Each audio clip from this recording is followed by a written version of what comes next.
Hello, guys, and welcome to the Stardom Cast, your weekly audio source of all things World Wonder Ring Stardom. I'm your host, Rob Goodwin. I am joined as ever by Mr. Matthew of House Turner. Mr. Turner, my Joshi brother-in-arms, how are you, good sir?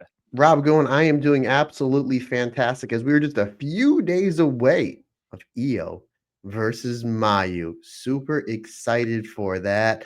And then the day after that, Rob Goodwin, Wakamania, maybe running wild Yes. inside of Cork and Hall, my man. But man, things are great. I can no sense of complaining. Life is beautiful, good sir. How's things on your neck of the woods? As I did notice yesterday when we recorded the Marigold Standard and failed to make a comment, you reversed the room yet again. So I like how you're keeping me and our listeners and viewers on our toes, buddy. Yeah, didn't thank Kirsty properly for this. Basically, so we moved the entire room around, which caused a lot of issues. I managed to knock a radiator off the wall, if you remember, which was again wonderful stuff from me. And then sort of put everything against sort of this wall. For those on YouTube who can see me pointing this wall, and it's because it's the only window. It is a teeny tiny window for quite a large room, and I put it up against the wall, and about 2 days later, Kirsty came in and was like, doesn't look very good, does it? Doesn't look very good. So I have moved it all back. So yeah, who knows? I'll be in the bathroom next time. Who knows? But yes, I've changed it around, which should do Darren Chan a world of good because it means that he hasn't got to look at the Newcastle shirt every time he watches. So there you go. I mean, the Newcastle team that won 3-0 yesterday, Rob Goodwin. 3-0. Fantastic game as well. Brilliant game. And absolutely didn't impact the Marigold Standard we recorded yesterday in any way whatsoever. If anything, it pumped me up because I would be like going through a match and talking about psychology, and then all of a sudden Rob would like go, yes. And I'm like, Rob must really like my review of this Shino match. He must really, yes, Shino's awesome. You're right, Matt. Yes, way to go. Shino is awesome, to be fair, but that wasn't why. It just kept coming up. And what was funny was how I'd got it set up. The alert would just cover Matt's face. So I'd see nothing, and then goal, Newcastle United. And I'd be like, yes! So now I just associate seeing Matt Turner with good things happening to Newcastle United. So there you go. There you go, my man. Let's keep the trend. Hey, buddy, real quick, as we're recording this is Wednesday. So tonight on AEW, Tony Khan is announcing the tag team tournament bracket for the women's tag team championship. Do you think we get any Stardom participation in there? And by Stardom participation, I mean FWC. Do you think that again, maybe it's just my positive thinking. I'm pretty sure FWC is going to be in said tournament. Let me just throw it out you. Let's start this podcast off with a hot take. Do you think FWC will be announced for this tournament? Irrelevant if there are any Stardom names in the tournament, I think the tag titles are probably going to Tony Storm and Mina Shirakawa. Absolutely. I mean, they've certainly built it that way. It's an interesting one. Like, obviously, at the moment, FWC are in CMLL. They're in Mexico, so it is a very, very short trip. It also depends on how many teams are in this bracket because they've announced, obviously, the brackets are being announced tonight as we record, and the graphic itself is only housing 4 teams. Now, I'm assuming that is just the sort of standard bracket they've put behind the announcement on the graphic. However, if it is only 4 teams, no, I don't think they will. However, more than 4 teams, I think there's a greater than 50% chance that that FWC turn up. And I think as well, if they give them time on Dynamite as well, people are going to fall in love with them. People are already falling in love with Hazuki in Mexico. Wow. She is hugely over in Mexico. And obviously we're going to be talking about both Koguma and Hazuki, not Mayu. Don't know why I immediately went to Mayu, and Hazuki in CMLL and their record since they've been over there, which is pretty damn stellar. But yeah, I think if there is going to be any team that is not from AEW, I think FWC is a good shout. Probably the only shout. Yeah. Super excited to see what teams get announced. But I totally agree. I figured as soon as Tony Storm dropped that the championship to Chris Statlander a little over a month ago, I'm like, they're totally doing something with her and Mina, and then they totally are doing something with her and Mina. And again, folks, over on Talk Joshi, myself and Andy Header will be reviewing the 4 female matches from Wrestle Dream. 4 of them, Rob. The pre-show, yes. 4 women's matches. Yes, the pre-show tag, Tekla versus Jamie Hayter, and they did mention quite a bit Stardom, about how these two, they've been in different eras of Stardom. So I thoroughly like that. Obviously, Tony Storm and Chris Statlander, which was fantastic. And then Mina versus Mercedes, Chapter 3. Somehow their matches keep getting better, my friend. Keep getting better. So again, a little hook for all you there over that listen to us over on Talk Joshi. So we'll be reviewing that. That'll be up on your feed this weekend. It will indeed. It will be up on your feeds on Saturday. And whilst we're talking about the stuff that is coming up this week, Matt Turner, what better segue than that to talk about what is coming up on the Patreon this week? Patreon this week, alternate commentary. I went back to Supreme Fight, the 12th anniversary show, as Saya Kamatani, wonder of Stardom champion Saya Kamatani, defends the belt against Momo Watanabe in an added bonus, new, fresh internet, folks. So Rob had texted me right away, and he's like, I watched it. He's super smooth. What happened? I was like, I finally got new internet. So hopefully that is the what is going on now. Hopefully anything video that I do or that we do, it comes off, basically just watching TV. So that was the alternate commentary that was released earlier this week. Sai Kamatani versus Momo Watanabe for the Wonder of Stardom Championship back in 2023. I figured it was just timely since that match is about 2 weeks away. And then this weekend, myself and Andy Heder will be looking back at the trilogy of matches between Sherry versus Suri from earlier this year. Obviously, the first match took place at Sariism Chapter 7 back in March earlier this year. The second match took place for the IWGP Joshi Championship back at the Conversion. The Conversion! Haven't done that in some time. And then obviously Chapter 3 of the trilogy from the new beginning just about 2 weeks ago. So myself and Andy Heder will be going back reviewing that, and that'll be on your Patreon feed this weekend. And then next weekend, Rob, going the alternate commentary. You want to talk about a hidden gem of a match. We go back to January 2024. Tommy Hayashishita and Sai Kamatani, Aphrodite, taking on the makeshift team of Mei Seira and Azumi. Yes, if you remember, this was supposed to be Aphrodite versus Crazy Star, Mei Seira and Suzuki. But I think Suzu came down with COVID or something a day or two before. So like, we'll just plug Azumi in there. And I remember being a great match, and I never went back and watched it. So I was just kind of going through Stardom World, and I was like, I want to do something with Azumi on one side and Utami on the other. I figured maybe one of their matches from the 5-star Grand Prix. I was like, no, I'm going to do that. So that is what is on your feed already, what is going to come up on your feed this weekend, and then what's going to be on your feed earlier this week. And then I'm going to try either the end of this week or maybe next week to bang out that Sori Anu Wonder of Stardom Championship run. I'm probably going to get to the homework this week. So it'll probably be on your feed in the next week or two. So again, I say it all the time, a lot of great stuff on there, past, present, and future, between championship reviews, 5-star reviews, what show is better, alternate commentary, is it still 5 stars? So much great stuff that we have done over there between me, you, Andy, a lot of great stuff over on the Stardom Cast Extra. Absolutely. Patreon.com/the Stardom Cast, not just full bonus content and literally hundreds of hours of the stuff, all of our archived episodes from the Stardom Cast, from Marigold Standard and from Talk Joshi, as well, ad free for as little as $1 a month. You can also check out our show reviews and our previews as well. The Marigold Grand Destiny preview set to come out on Friday. I apologize. I ordinarily put the schedule out for our Patreon on a Monday, but there is something that we are still not sure when is going to happen. So I thought it was easier just not to do a schedule this week. So hopefully when that comes out, and hopefully it is sooner rather than later, you'll see why it's sort of been a bit hush. But with that being said, Matt, let's delve straight into some news. A little bit of a negative to get into. Unfortunately, obviously, we had New Blood. Not unfortunately that we had New Blood. Obviously, I thought the New Blood show was great. We're going to be talking about that later. But unfortunately, just before the New Blood show on Friday the 17th, it was announced that unfortunately Uriah Hime had sustained an injury and would unfortunately be replaced on the card. She was due to take on Yuki Mashiro in singles action.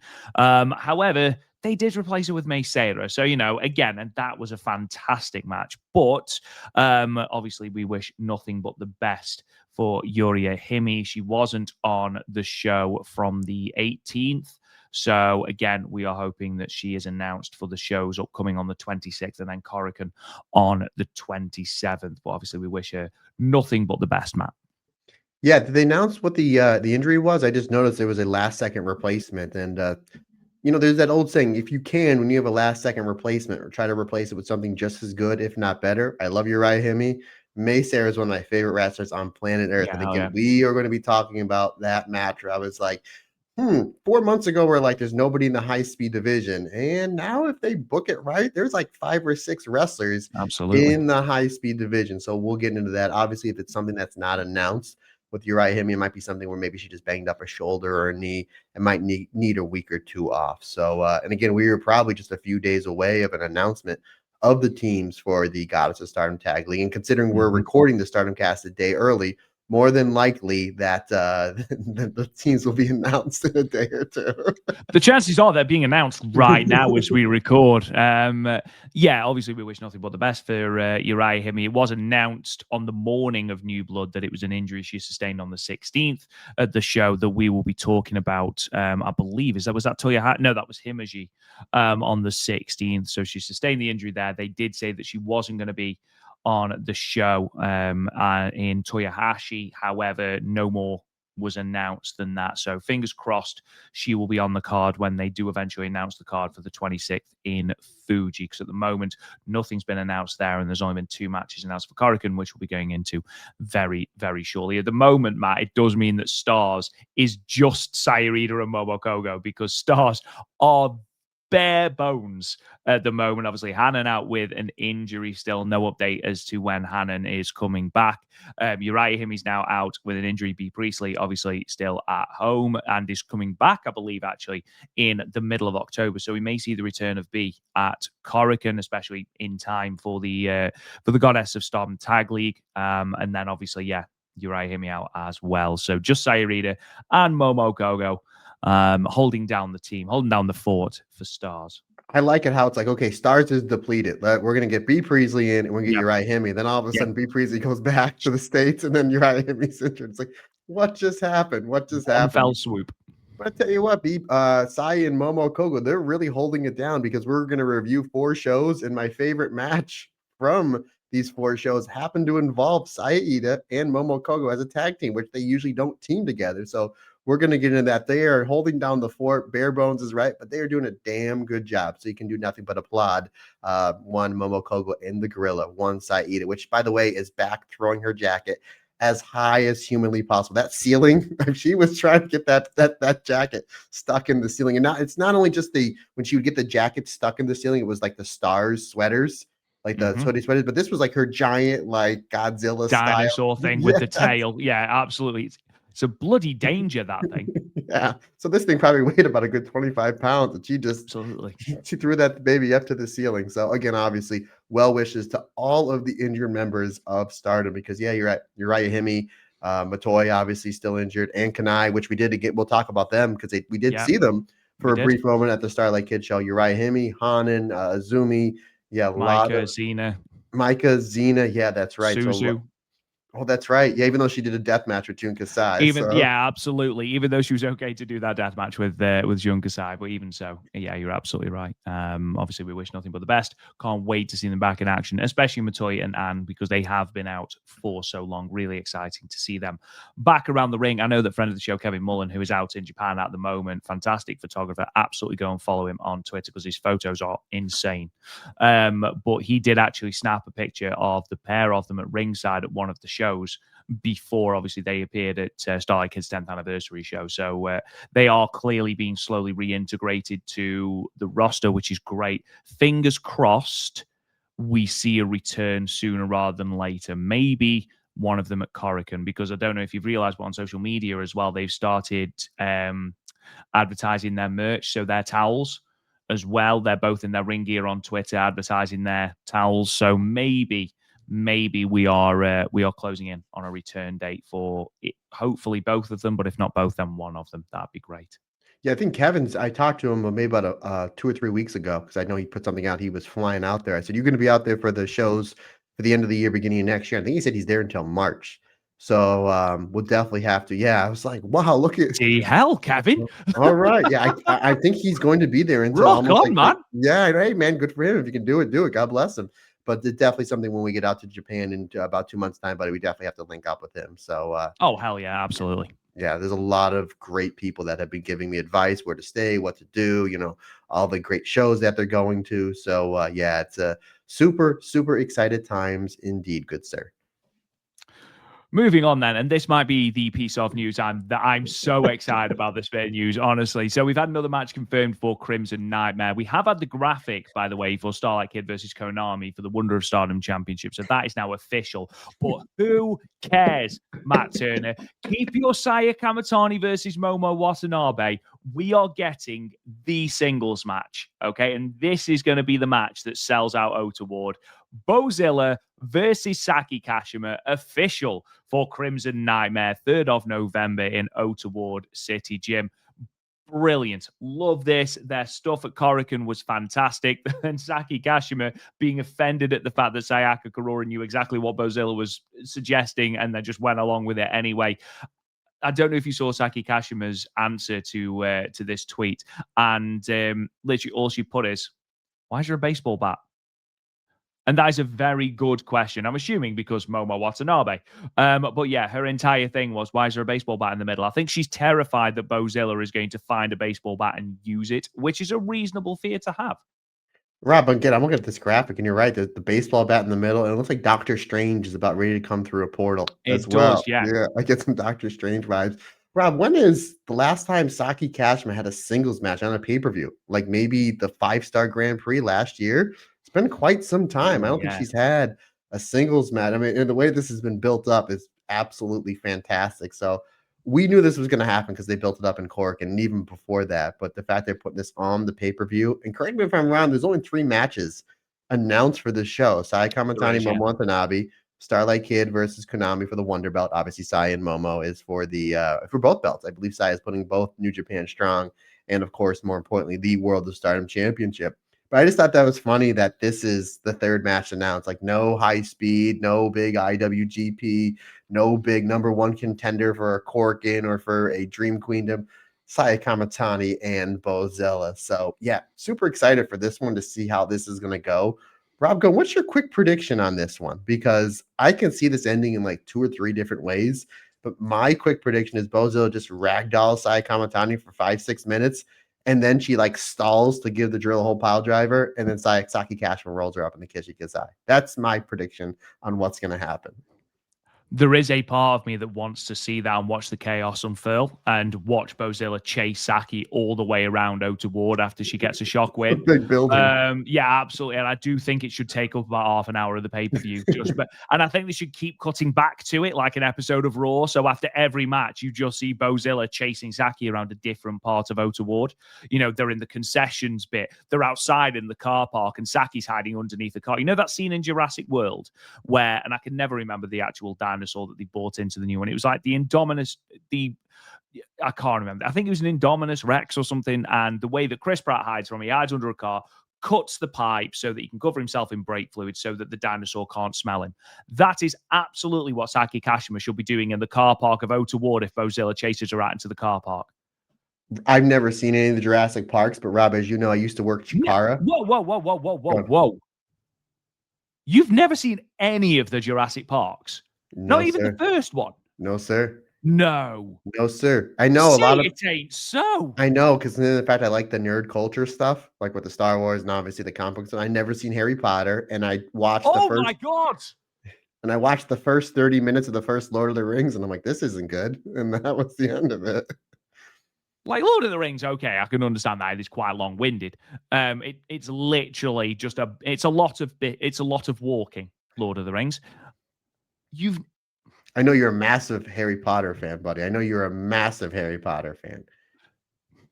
You've never seen Harry Potter. None of them. There's like 85 films. How have you never seen one of them? Not even just like turned it on and it been on? No. Now, here's the deal. I know you're upset with me, but I'm going to give you a valid reason why I've never seen any of the Harry Potter stuff. Because I watch a lot of wrestling. Oh, okay. I watch a lot of wrestling. You do. That's, by the way, absolutely no excuse for not having seen Jurassic Park, dude. Like, 1994, like 2008 was a crap year for wrestling. Like you could have found a day where Dude, you could have watched Jurassic Park. No, I was rewatching Ring of Honor. Dude, Ring of Honor was great from like 05 until like 2014, 2015. Go back and watch some of that Ring of Honor Okay, but stuff. there are finite wrestling matches. I'm sorry. I know we need to be talking about the wrestling news. I know we need to be talking about the fantastic match that is going to be Bozilla versus Saki and absolutely should be the main event. Sire who? I still can't get my head around the fact that you've never seen Jurassic Park. And honestly, I want people to chastise you for this because I feel like you need it for this. Harry Potter, fair enough. But yeah, absolutely. So Japan, okay, and I know that we're going to be like, oh, it's it's the 1st of January. We need to go to Noah at Budokan. No. We sit in that hotel. You watch Jurassic Park. Then we go to Noah and Budokan. Oh, that's what it is. I have to earn it. Not until you have seen Jurassic Park. In fact, we are going to do a Stardom Cast meetup and we are going to all watch Jurassic Park. That is what's going to happen. You wait till I tell Kirsty you've never seen Harry Potter. She's going to stop talking to you. I don't know. She really likes me. And plus, she really... let me get back into my Chikara thing. You're right. We're not... Let me get my Chikara. So I used to work for Chikara. So Chikara would usually run a Friday, Saturday, and Sunday. So I was working the Sunday show, and I guess there was a match that went on either first or second. That it was either no rules or no count out or something. And all of a sudden, the match went out of the building, and the one guy got into his car and left. So they're like, okay, and I think the rules were there must be a winner. And it's like, well, the guy got into his car, and I forget who it was. The guy got in the car and left. They're like, all right, match number 3 is up next. Well, all of a sudden, halfway through the Sunday show, the guy comes back in his car and they continue the match. So technically, it's the longest match in the history of wrestling. It's something like a 70-hour match. They got back in the ring, and it was just like, yeah, I don't know if because it's 3 different, I think it was like 3 different towns. I'm like, anybody going to remember that they did it? And I think they were like, yeah, we don't care because it's just really funny to us. I'm like, okay, no problem. But I forget who was in the match. It might have been like, yeah, I mean, who knows? It probably was like Claudio Castagnoli, like a major star on TV. But 1,000% Claudio, 1,000%. I want them. I literally want Saki Kashima to get on a tram and disappear and not reappear till Dream Queendom. Just rocks up at Tokyo for Ryogoku, and Bozilla just appears and squashes her. That's what should happen. If that doesn't happen, I'm going to be really disappointed. No, here's what happened. So, like, yeah, she leaves. She's on a train, right? All of a sudden, Bozilla's in like a #1 contenders, like 3-way, and like a battle royal. Like whoever gets, and then all of a sudden, looks like Bozilla wins, and she's going to be like the first challenger for eliminated by Saki. And then all of a sudden, Bozilla's going to be like this, and Saki Kashima is going to come, and she can have the train ticket in her pocket. I think that'd be really funny. Like, and it's got to be really big, like the Willy Wonka golden ticket. And then Saki Kashima rolls her up 1, 2, 3. Now Saki Kashima is the #1 contender. Boy, we went all over the place with that. We turned this into prime DDT, is what we did. Yeah, I mean, obviously, something that I'm really interested to see, because obviously we've seen Bozilla with bigger opponents, we've seen Bozilla with smaller opponents. I'm really interested to see how she works. What will inevitably be a comedy match, more leaning towards the comedy. This, by the way, is Saki's first singles match since January 2025. Her last opponent was Motoi. Oh my goodness. Exactly. And Motoi has been out hurt for the majority of this year. She's had 2 singles matches in 2025, and I think she had 10 in 2024. So this is a rarity in itself, a Saki singles match. But I'm really intrigued to see how Bozilla sort of brings out this side of her character. And it's that character development that I really, really like, because I think Bozilla is destined for one of the big companies in America. I think we both know that. We saw the reaction she got at Forbidden Door. I imagine if I was a betting man, I'd say AEW, simply, because of their relationship with Stardom. It also works as well. But I think it will be good for Bozilla. This is where the development of Bozilla is really good. We know she's great in ring. We know she can do it against the likes of Azumi and Utami and people like that. But how are you going to fare in what is going to be a completely different singles match to the stuff that you've done in Stardom otherwise? We've seen squash matches, we've seen wins, we've seen losses. How are you going to do in a comedy match? And this is what I'm really excited about, because I think this has the potential to be really, really good. And again, I know that we've spouted off ideas with Saki Kashima literally taking a transatlantic flight to get away from Bozilla, which again will be hilarious. You could put it on the YouTube channel, just Saki's flight vlog. But I genuinely am really intrigued as to what they do with this, because you could go a number of ways. You could have Bozilla squash her in 2 minutes. Okay, we know that Saki's reactions are tremendous. One of my favorite moments of the 2024 5-star Grand Prix. Oh, who was it that Saki wrestled and she got hit with a giant swing and she Lady had to get Kid, no. no, Risa and she Sera. had Risa Sera. it was Risa Sera, and she had Get to the get sign. Yagami to get a bucket Yeah. and then she couldn't walk to the back because she's just effortlessly funny. So there's quite a lot you can do there. But you could also have Saki Kashima, like you say, the surprise roll. We've talked about this match far longer than I thought we would, by the way. But yeah, you're absolutely right. I do wonder if Saki wins with the Kish Kasai after being absolutely obliterated for 5 minutes. My only drawback with that is my complaint that I had a couple of weeks ago about Bozilla's booking.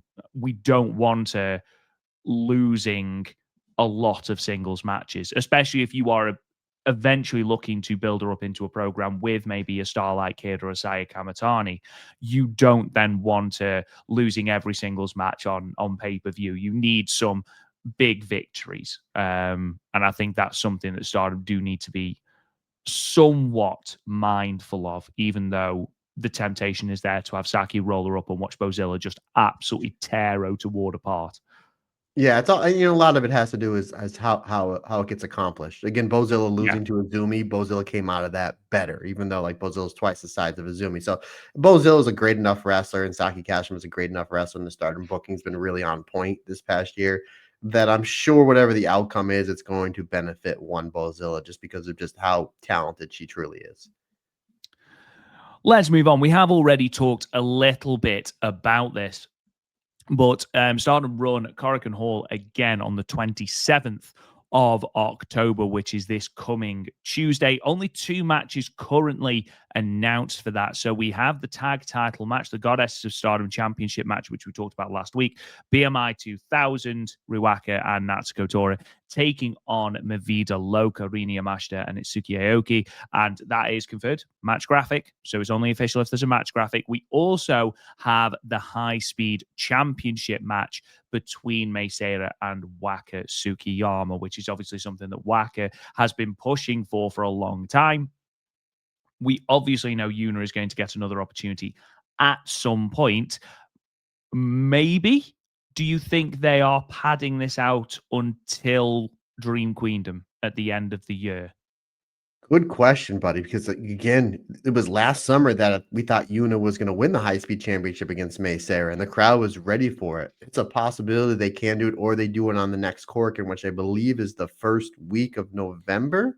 The I 7th, think. I believe. I believe Okay. it's the first date of the Goddess of Storm Tag League. Oh, yeah, but then maybe not there. Not unless Yuna comes out and challenges May, and then we get it at Crimson Nightmare, which is the next week.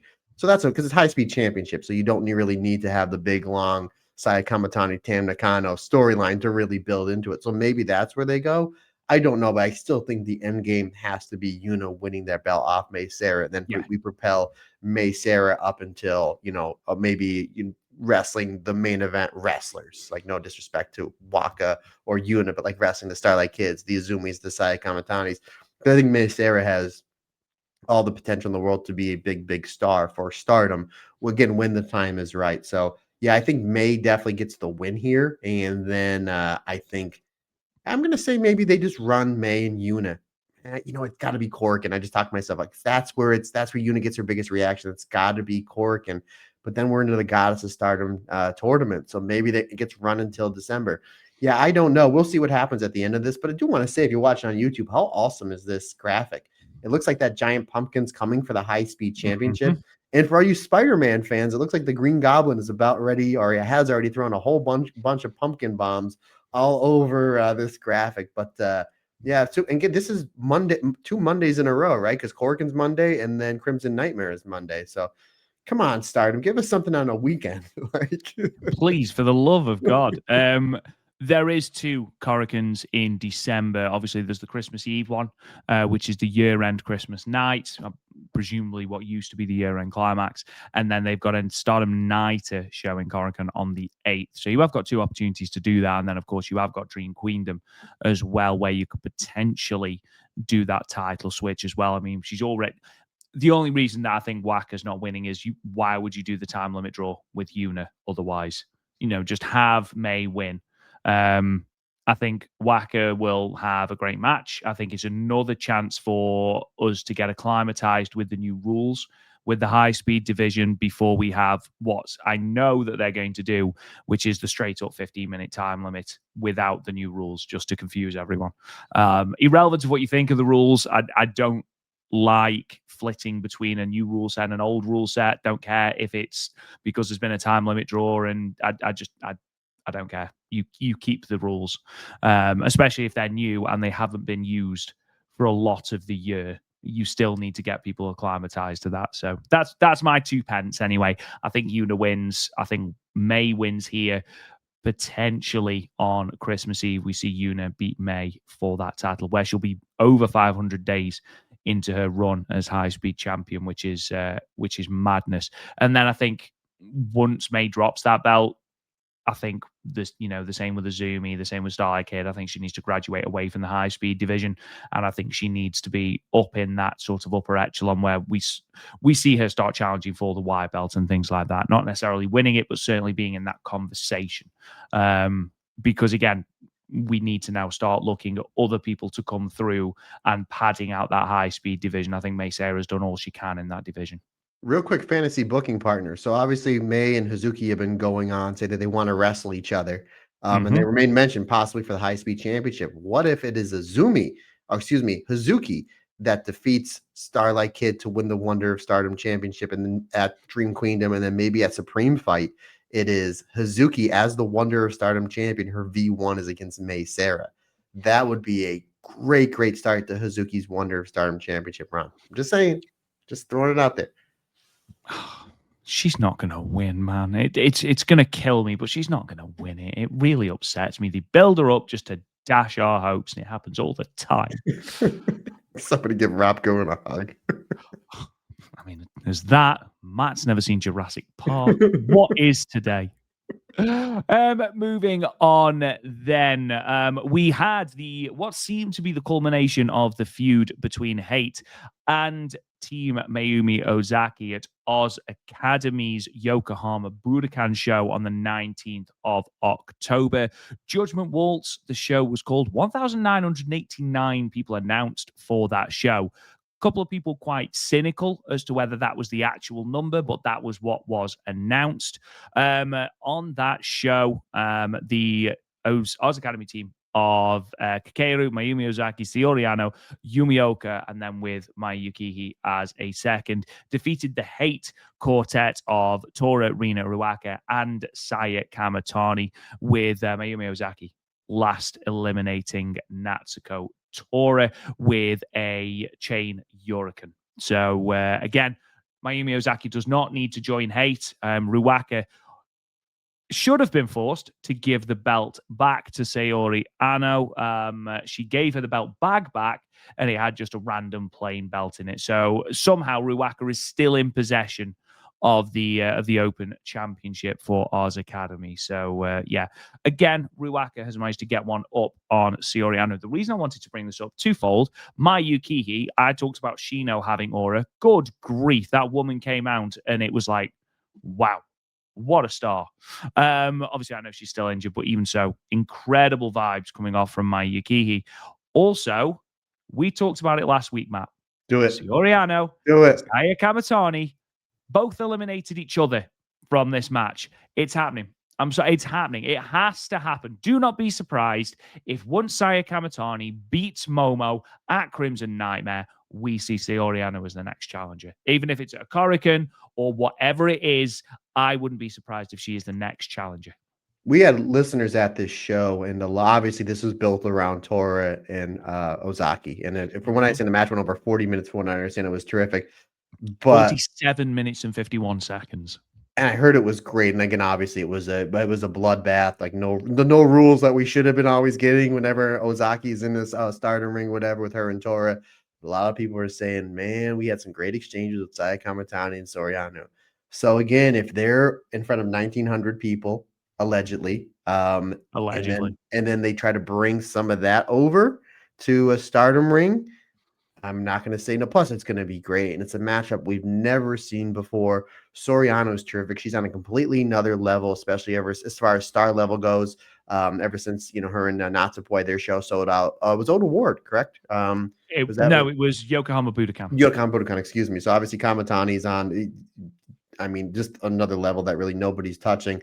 It's a match that we want to see. It's a match that we definitely want to see, and they keep planting the seeds, and maybe we're grasping for straws, but it's something that I mean, none of the wrestling fans would say no. Again, it'd be a first time matchup. It'd be a fresh matchup. You have Sai Kamatani and her ongoing feud with Cosmic Angels. You can have all those members trying to get back at Sai Kamatani for taking the belt off Tam Nakano and retiring Tam Nakano. So really interesting story there. Now, Rob, I kind of want to throw this out at you because, again, I love it. Any wrestling company that draws really well, I am super happy for, especially when it's the Joshi, especially when it's one that we really don't follow that much in Oz Academy. Again, 1,900 people in this building. Why do you think is the reason for this? Was it just the feud was so hot? Was there anything else on the undercard? I was just curious when I saw that number. I was like, wow, good for Oz Academy. But I'm kind of curious because I know, I think it was last year or the year before, like right after the Queen of Villains came out, I think they drew like 1,500 to either Oda Ward or Yokohama Budokan because they had dumped Matsumoto on. I think they were the Sure, first. yeah. I think they were the first Joshi company to take advantage of the all the hype and publicity that Queen of Villains was getting. So that I understand, but like, why do you think that this one drew almost 2,000 people onto an Oz Academy show? It's a very good question. I mean, you look at the undercard, and again, I am not well versed in Oz Academy lore by any stretch of the imagination. So if you are, please get in contact. But in terms of the undercard, there's not anything that immediately jumps out at me. Rini Yamashita versus Tsunagi. You had Chihiro Hashimoto and Dash and Mikari Wata versus Tsuki Aoki, Ryo Mizunami, and Sonoka Kato. That's a great match. Ooh. I don't think it's 1,900 tickets at Yokohama Budokan good. I mean, the obvious reason that jumps out is because Hate and, by extension, Saya Kamatani are on this card. I think it has been a very hot feud, especially between Natsuko Tora and Mayumi Ozaki. I think those things have come together to produce a good show. I don't think there was any other big shows on either, so they were running relatively unopposed. So that could have had something to do with it as well. Again, I know that from pictures, people have said it looked nothing like 1,900, nearly 2,000 people, but that's what's been reported. And if that's what Oz Academy are putting out there, good for them. Good for them. It's a good number. But yeah, I mean, from a very cursory glance and with absolutely no, as I mentioned, no real knowledge of the lore of Oz Academy. The thing that jumps out as the reason that this drew so well was hate and more specifically Saya Kamatani. Yeah, I think that I agree. The feud, the fact that we get to see Dark Soriano because we get to see that in Stardom, and I think with Mayukiki again, obviously again she didn't do much in this match, but just like her presence. But I I think a think lot she's has still recovering from that fractured wrist. yeah. But didn't she wrestle Marigold Show about 2 months ago, teaming with the Oh, that Katami? is true. That is true. Let me have a look. You continue talking, good sir. But no, I think a lot of it's due to the fact that the Oz Academy fan base, they don't get to see Saya Kamatani as much, and you're across the ring from Dark Soriano and Ozaki, who's an absolute legend. So I think just a lot of those had to come into play. But I thought it would have been maybe done 1,000, maybe 1,100 top, but for them to do 1,900 people, almost 2,000, Rob, kudos to them. Kudos to them. But I will echo as you're looking that up. I'm just going to stretch out the segment one last time. I'm going to put an exclamation point onto what you're saying. We need a Saya Kamatani versus Soriano match in Stardom for the World of Stardom Championship. Give those two 23, 24 minutes and just show the world why they're two of the best and most special wrestlers on planet Earth. You're absolutely right. Actually, Mahi Yukihi has been cleared for a long time. She's wrestled all the way through October and September and August. So I know that she had a broken wrist. Apparently, it is absolutely fine. I know she still had strapping on the wrist. So that was what I assumed. I know that there were tensions between basically the Oz Academy team came together to dispel hate. From the limited knowledge that I have, the team of Oz Academy, those four aren't a team ordinarily. And again, it was sort of the we're going to band together to get rid of hate more than any sort of love lost between them. Again, I could be wrong. That's probably a butchered explanation, but there we are. Great to see, obviously, House Academy doing well. Speaking of people doing well, huge news coming out of Starlight Kid's 10th anniversary show. Not only was it a fantastic show, not only did the pay-per-view feed go down, so we got the show for free on YouTube, which is slightly disappointing for Starlight Kid, don't get me wrong, but it did mean that we got to see it, and, you know, hopefully lots of people tipped and super chatted, and Stardom managed to get a bit of money for it. They did. I don't know. I was going through the comments, and there were a lot of people that tipped. There were a lot of Good. people that Glad to tipped. So hear it, yeah. that's really good. And again, kudos to, not to cut you out, but kudos on Stardom to think quick on their feet. Pay-per-view free went down. No problem. Let's give it everybody free on YouTube. And again, you run that ad money on YouTube, and I think as of this morning, Rob, it was close to 250,000 people have watched that show. So yeah, and a lot of tips. So that might have been a blessing in disguise by the time the final count happened. So continue, good sir. Yeah, well, you've sort of hit the nail on the head with what I was going to say just before we get into the actual bit of news I wanted to talk about. I think actually more people will have actually seen this with it being free on YouTube, but that does mean that by way they will also get more money through ad revenue. Might not be as much as it would be for pay-per-view buys. It'd be interesting to see what the comparison would have been like, but at least Stardom managed to recoup some of the money in terms of that. But one of the big things to come out of that was the return to a Stardom event, at the very least, or a Stardom co-promoted event of Jungle Kyona for the first time since 2020, which is a phenomenal thing. Obviously, Jungle Kyona having to take what we thought was a full break from wrestling with those knee injuries in April of 2023, did come back for a one-off exhibition match against Nanae Takahashi and Marigold at the start of this year, I believe early May this year, and Jungle had made a statement that she wanted to come back to wrestling. It was then announced that on the 22nd of November, Jungle Kyona would be having her 10th anniversary show, with this 10th anniversary show being her final exhibition match before she would return full-time to wrestling, which is in itself amazing because Jungle Kyona is fantastic, and I want to see her get that final run she's earned.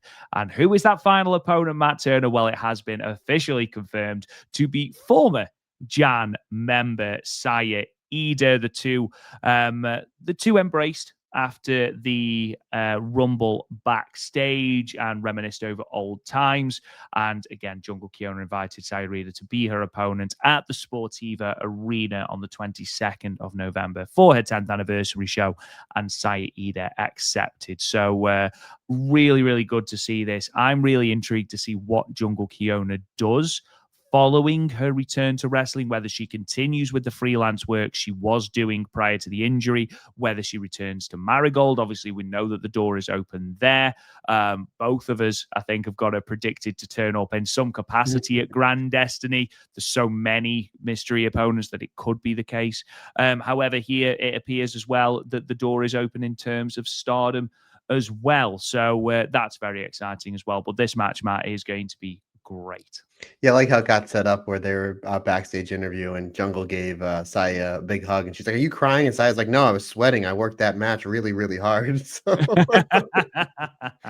I thought that was funny. Yeah, it's gonna be interesting to see where she goes because again, there's a possibility for Stardom, a possibility for Marigold. I would like to see her do some freelance work, just maybe working for everybody, Sendai Girls, Tokyo Joshi Pro, Oz Academy, maybe doing some stuff for Stardom, maybe doing some stuff for Marigold. I would like to see her work a little bit of everywhere before she signs her name on the dotted line because there's so many dream matches that we like to see. Jungle Kyona versus Miko Wada, Jungle Kyona versus Spike, Jungle Kyona versus Miyu Yamashita. There's a lot of great stuff that could be out there for one Jungle Kyona versus Mayukigi, considering the fact that she is back.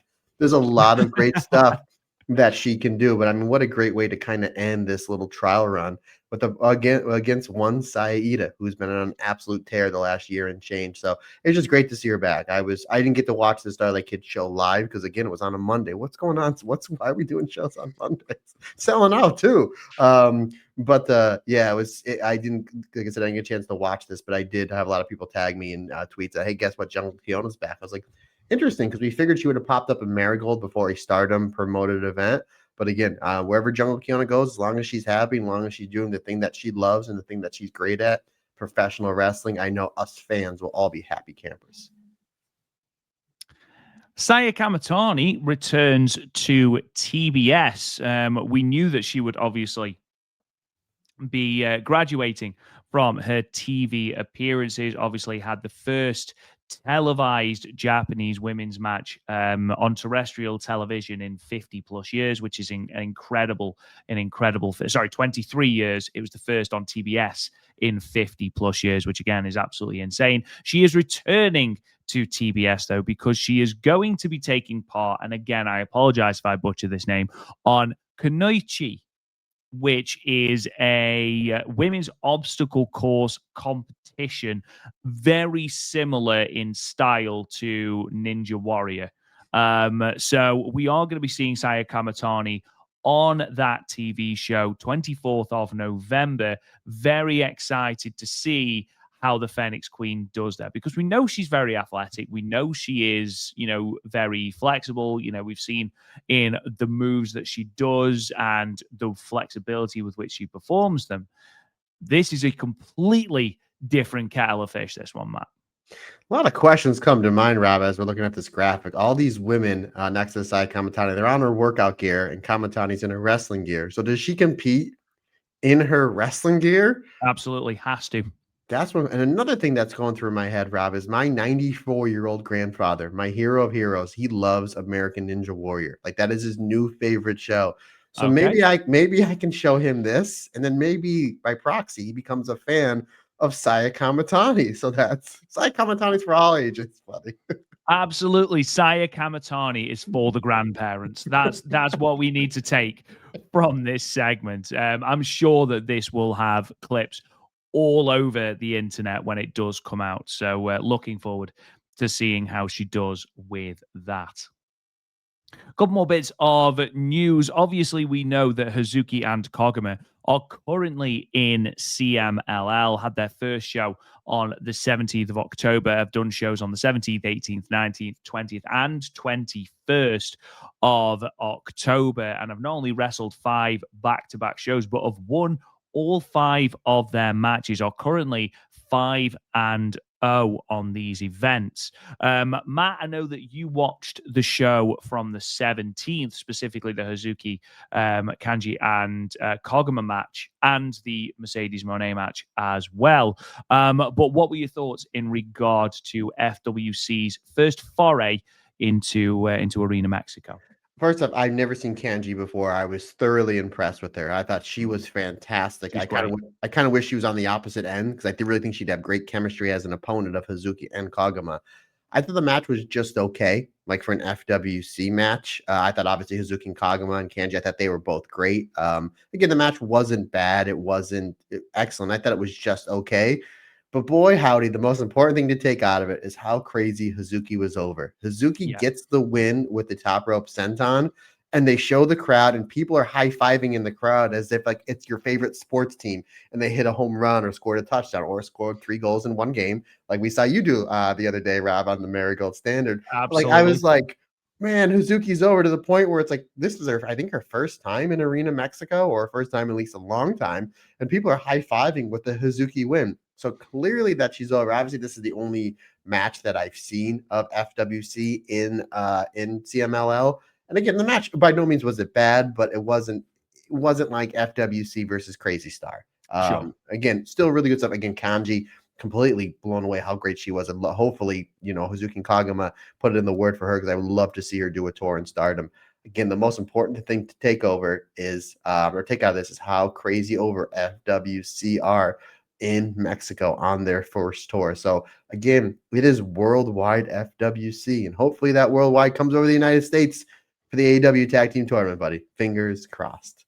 Fingers crossed indeed. And Matt Turner, the final thing that we are going to talk about, a friend of the show, Brandon Teal, tagged us both actually in a message today to say that the rumors have been put to rest. Historic Crossover 3 not only took place, but is on Stardom World. And I'm sorry, Matt, I still don't believe it. I still don't believe it at all. Rob, what I did is I went on Stardom World to click on the links, and it's actually WWE 2K5 match people making the matches. Yeah, I see. Right. they're not Okay. they're not real. Yeah.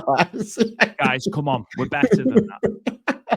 But obviously, if this is true, and I did see the thumbnails on there earlier today, if this show is true, Rob and I will be watching these 3 matches from Stardom, and we'll be back next week to report if the rumors are true. So we'll see.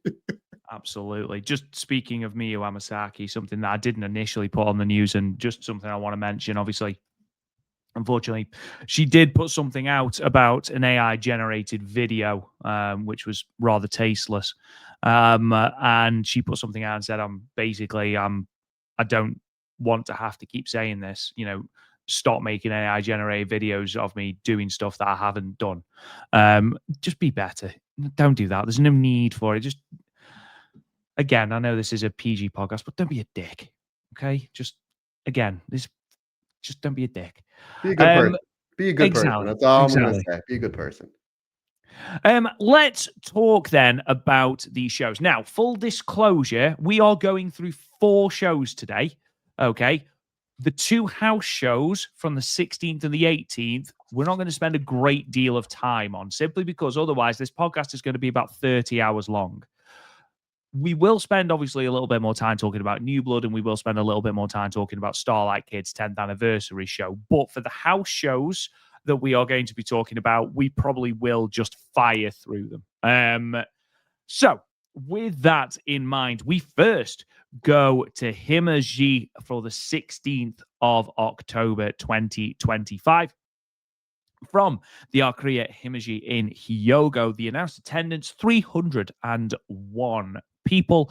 Now, this number is the lowest attendance for the company at the venue since the 2022 5-star Grand Prix, when they drew 262 to night 9. It's the second lowest they've drawn at the venue, and is a 24.37% decrease on their previous house of 398 on the 16th of March 24 for night 3 of the Cinderella tournament. So a big drop off here in Hyogo for Stardom.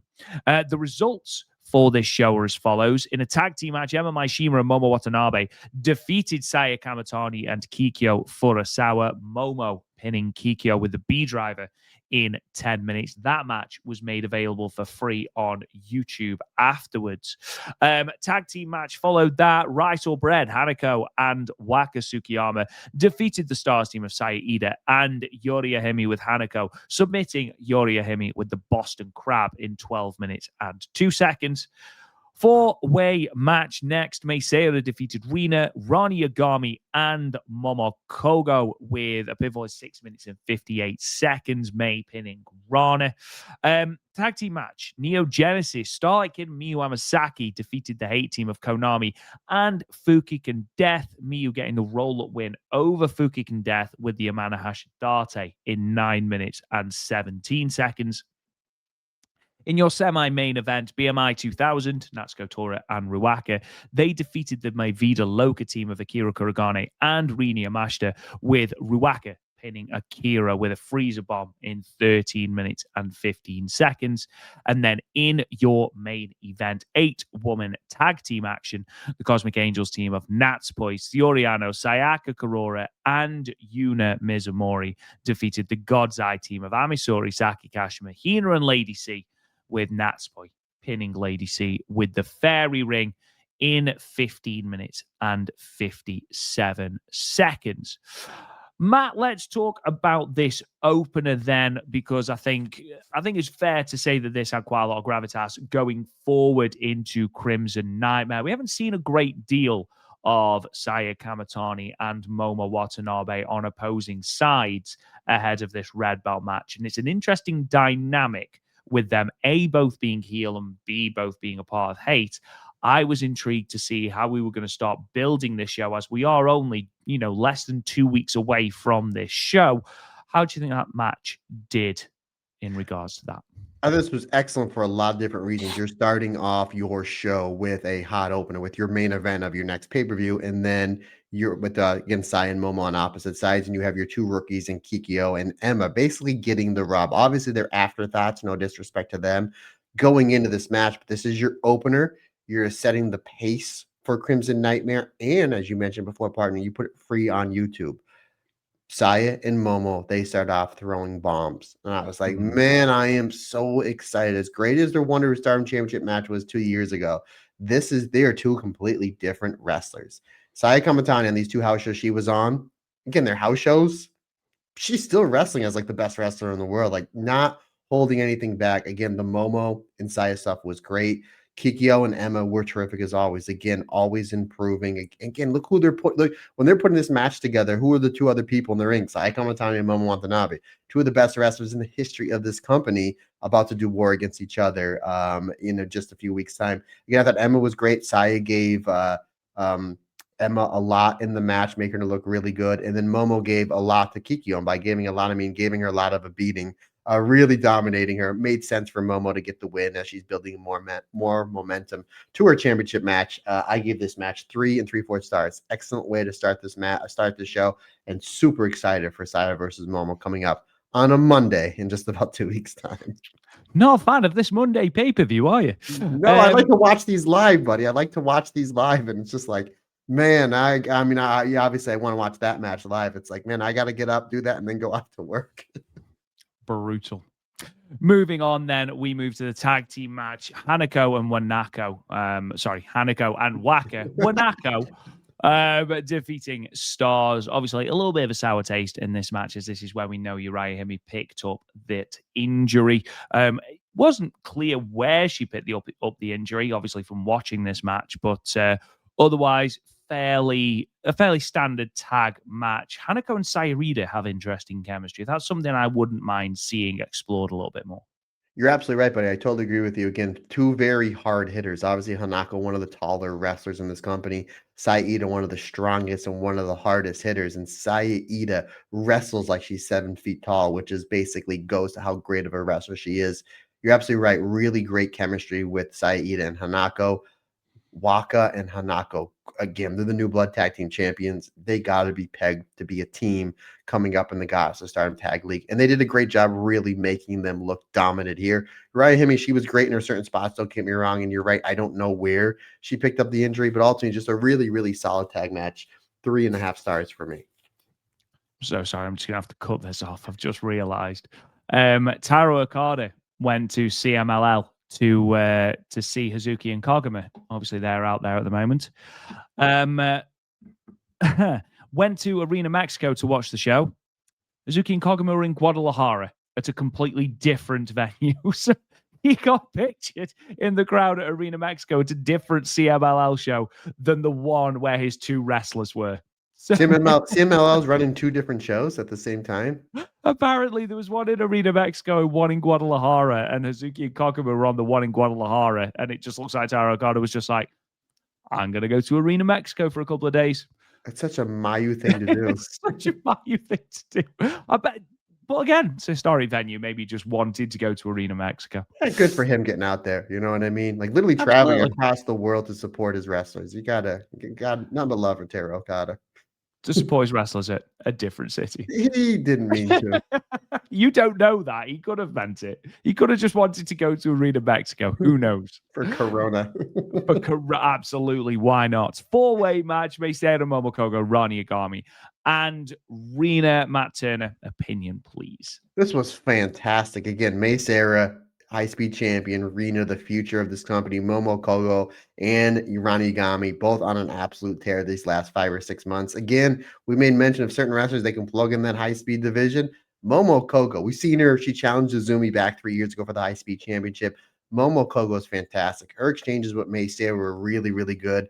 Ronnie Ugami and Meisera, excellent stuff there, as well as the Arena and Momokogo stuff. And again, the fact that this was kind of like an unofficial high-speed match because of how fast it went and just the blitzing pace, everybody knew their beats. They knew their spots where they needed to be. This was fantastic. Again, when you have a match that's more than one-on-one, whether it's a three-way or a four-way, sometimes things can go wrong. Nothing went wrong. This was great. 4 stars for me. Really great stuff with May Sarah picking up a win over Rana. Again, I want to see that May Sarah versus Ronnie Yagami singles match because they had really something special there. And again, kudos to Momo Kogo really shining as the Batmobile goes by my house. Really Momokoko really shining as she always does. Again, 4 stars for me. This one exceeded my expectations. Another preview ahead of Crimson Nightmare, then, as I mentioned in the news segment, Starlight Kid versus Konami, official for Crimson Nightmare, complete with graphic. So there you go. And Matt, we got another little taste of it here. Are you as excited for this match you were for their match during the Cinderella tournament? And of course, Miyu Wamasaki managing to outclown the clown. Yeah, when did ever that happen? Yeah, I think I made mention a week or two ago. I'm more excited for their match coming up in 2 weeks' time than I were for the Cinderella tournament because Starlight Kid is 100%. If you remember, we weren't sure if she was going to make that match at the Cinderella tournament because her shoulder was badly bruised, and her Konami had an absolute great match. Konami is on an absolute tear. Great show in the 5-star Grand Prix. Had a great match with Suri for the IWGP Joshi Championship. Starlight Kid is one of the best wrestlers on planet Earth. And I love it how they started this match with some great counter wrestling with Starlight Kid and Konami. And then they tagged out and Fukin Death does the comedy. So you're like, oh, this is, man, we're so excited. And then, Fukin Death, she plays the hits, right? She knows what she's supposed to do. Ultimately, though, this comes down with like Starlight Kid and Konami kind of taking each other out. And I made mention it last week, and I'll mention it again. Starlight Kid and Miyu Hamasaki have really great chemistry together as a team, which just goes to show you can plug in that Neo Genesis, those 4 great wrestlers, obviously Izumi and Mei Seira. You can plug any of those wrestlers as a tag, as a trio, or as a quartet, and it just works. That's how special Neo Genesis is. Ultimately, though, it was, again, you're all just building towards Starlight Kid and Konami. But you're right. The finish happens with Miyu Hamasaki countering the O'Connor roll into the leg caption O'Connor roll with the Backman Bridge, as I call it, getting the 3 count. 3 3/4 stars for me, good sir. So your semi-main event, something of a preview towards that Goddesses of Stardom tag title match. Mavida Loca, the team of Rina Yamashita and Akira Kurogane taking on BMI 2000. And obviously what was really interesting is that we then had Rina Yamashita and Akira Kurogane in singles action at New Blood in what was effectively something of a proving ground match. Matt, obviously, performance of the rookie in this match, how do you think she did? And obviously, the champions coming out of this looking strong ahead of Korakuen. I like how Akira, again, rookie, obviously probably the lowest person on the totem pole for me, La Vida Loca, because she's a rookie. I like how she has this no fear. Like, Tora is a badass, former World of Stardom champion, like an absolute badass. Mm-hmm. And Akira comes out like, I don't care. And starts throwing forearms. And eventually Tora winds up beating her down, and we get some great teamwork from BMI 2000. And then Rena comes in to make the save. And I'm super excited for that championship match coming up just a few weeks' time. This Monday, coming up at Korakuen Hall. But the blitzing arena strikes with the violence that is Tora. That is when I'm going to be looking forward to the most in that tag team match coming up on Monday. Really great stuff. Again, Akira, she was there to kind of take a beating, but at the same time fire up, put some shine on her. Ultimately, she does eat the L here as we were building towards Korakuen with Aoki and Rina versus BMI 2000. Really, really great outing for all wrestlers here. BMI 2000 really gelling next level as a tag team this last month or two. 3 3/4 stars for me. Finally, your main event, Cosmic Angels versus God's Eye. We talked about how OP God's Eye are at the moment, and it really does feel like, every faction goes through this cyclical thing of, being weakened and then coming back even stronger and then getting weakened again and coming back even stronger. And every team has gone through that, like I mentioned. God's Eye are currently on the upswing, having seen the return of Syuri and having seen the return of Amisori from a long-term injury as well, did come out on the losing end of this match against the Cosmic Angels team. However, this was a lot of fun, Matt. This felt very main event house show Stardom, and I mean that in the best possible way. Yeah, I totally agree. 4-star match. Anytime you get that 4-star match on a house show, whether it's Stardom, Marigold, whether it's WWE, if you're on a house show and you're getting a 4-star rating for me, take it for what it's worth. That's a really, really good match, especially to end the show. A lot of great stuff. Like, yeah, Kyoko and Sakakura starting the match off, and then Ami Sohrei comes in to make the save. The Tokyo Towers, Lady C and Ami Sohrei really shine in this match, as well as Sohrei Poi. Obviously, Yuna's great. Her stuff at Saki Kashima, where they're trying to like roll each other up, was really good. But for me, my favorite part of this match was the end, as we had a mini match with Lady C and Natsupoi. There's a match I would like to see. Really great chemistry between the two. Obviously, Natsupoi bumping all over the place for Lady C. And then eventually Natsupoi fires up. Again, Natsupoi playing the murder pixie role with those stiff spin kicks, that basement drop kick. Ultimately, though, she is able to she hits the super kick and the German suplex to Lady C. That opens up the door for the Pharaoh ring. 4 stars for me. I thought this was a really great main event to end ultimately what was a really solid show from Stardom. Yeah, it was a really good show. Again, you were missing quite a few people from this show. I know that obviously the likes of Aya Sakura was missing from the show. Rian was missing from this show because they were participating on the Ito Dojo match. Mugen Connect 30. Jesus, that's a mouthful at Shinjuku Face. Both of them were absent. Obviously, Hazuki and Koguma were also absent due to being on CMLL shows. So again, Stardom managed to pull together a really good showing there just before we move in to the New Blood show. New Blood 25. We have had officially a quarter of a century's worth of New Bloods, Matt Turner. Hasn't time flown? I'm going to ask you a question in a minute, and I'll be intrigued to know your answer. But as I've already mentioned, 17th of October, free live on YouTube, still available there. Go and check it out. On the morning of the show, we were told that Uriah Hime would be missing the show and she would be replaced by Mei Seira in her match with Yuki Mashiro. The announced attendance inside the Azalea Teisho Hall in Osaka was 225. Now, this is the third New Blood event to air from the venue, the previous two being New Blood West 1, New Blood West 2. This attendance is the lowest of the three, the previous lowest being 246, drawn to New Blood West 2 in November of last year. However, it is a small 4.1%, 4.17, easy for me to say, percent increase on the previous New Blood event, which was 216 for New Blood 24. So we are on a slight upwards trajectory, which is obviously great. However, down a little bit from the last couple of shows in Osaka, New Blood shows in Osaka at least. In terms of your results are as follows. Open with a singles match. Emma Maishima defeating Kikyo Furusawa with a Boston Crab in 7 minutes and 22 seconds. Singles match, Mei Seira defeating Yuki Mashiro with a shooting star in 8 minutes and 7 seconds in what was the blowaway match of this card, which again, considering they had mere hours to put this match together, was really impressive. Tag team match, the God's Eye team of Ronnie Agami and Kyoka Katatsu defeated Ram Kai Chao and Fukigen Death. Rana pinning Ram with a beat strike in 8 minutes and 24 seconds. Singles match, Rina Yamashita defeated Akira Kuragane with a lariat in 13 minutes and 58 seconds. It was another great match and another really good showing for Akira. And then your 6-woman main event, the Cosmic Angels team of Aya Sakura, Sayaka Kurora, and Yuna Mizumori, they defeated the EXV team of Hanako, Waka Tsukiyama, and Rian. Sayaka Kurora pinning Waka with the Takameki spear in 16 minutes and 48 seconds. Matt, obviously, we saw these two together in ring at New Blood 24, went to a draw. Emma picking up the win in the opener here. Are you impressed with the progress of each of these women?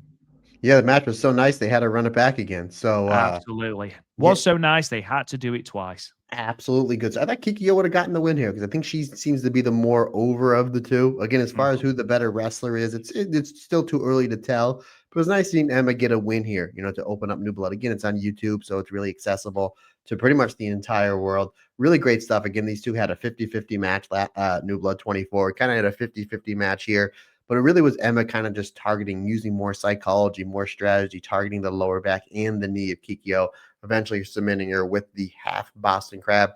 3.5 stars for me, my friend. I thought it was a really good match. I would like to see them get maybe a little bit more time. I like their time limit draw last month, our last New Blood, just a little bit more because I think they're doing a great job at telling the story when they get to that 9 or 10-minute mark. But regardless, great way to start the show.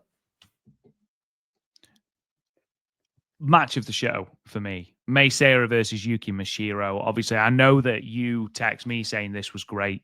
I hadn't seen it at the time, and then text you saying, yeah, you're right. This was really, really good. Yuki Mashiro, obviously a freelancer at the moment. We saw her do a shot in Marigold. Left ice ribbon to become a freelancer last year. Good God, I want to see her in Stardom more. And if we are going to, as we mentioned, have Mei Seira graduate from that high-speed division, build it around Yuki. Absolutely build it around Yuki. Bring in Emma Maishima, have Yuna Mizumori in there, have Waka in there, the likes of Momo Kogo. Bring through a couple of those rookies into that division as well, and you've got a really, really solid division. Again, just as an exhibition, I thought this was fantastic. Really enjoyable, phenomenal near falls, really, really well constructed match. And again, these are professional wrestlers. Obviously, it's what they do. But the fact that they had a limited amount of time to put this match together, I don't know how much of it was put together in ring, how much of obviously was put together backstage. Whatever the circumstances, this was a really, really, really enjoyable match, Matt. Over the years, we've seen these next level high-speed style wrestlers, Mei Seira, Azumi, Natsupoi, Starlight Kid, so on and so on. So obviously Azumi and Starlight Kid, they've gotten to the more main event style, just using the aspects of the high-speed style. But we've seen them whenever they're wrestling wrestlers that can't keep up with them, they kind of slow their style down a little bit, which is you want to get the match over. Where May didn't do that at all for Yuki in this. Like Yuki kept up with proper high-speed champion. They could have made this a high-speed championship match. I don't think anybody would have complained because it was like she hung and she was fantastic and May was bumping, selling, feeding. Like everything that Yuki did looked like it meant something. It was like purpose. Like this was a great match to the point where it's just like, man, maybe Yuki's going to pick up a win here over one of the longest high-speed champions of all time and like somebody that had two great back-to-back 5-star Grand Prix in 2024 and 2025 in Mei Seira. Yuki was terrific. Again, we saw that shot of Marigold, great there. She's great on the last New Blood show. Might have been a blessing in disguise, no disrespect to Uriah Hime, because Yuki was able to show what she can do in the ring with a wrestler that has been flirting with the main event scene for quite some time in Mei Seira. May was great, but she did a great job making sure that everybody knew Yuki's name coming out of this. Even though May did get the win, everybody's talking about Yuki. Rob, I agree with you. Sign Yuki as soon as possible. My question to you is, what faction do you think that she fits in with? She's a cosmic angel for me. Really? I would say Neo Genesis. I was going to go Neo Genesis. Interesting. I was going to actually ask you about Emma Maishima and Kikyo Furusawa, but I feel like that's a conversation we'll have at another time.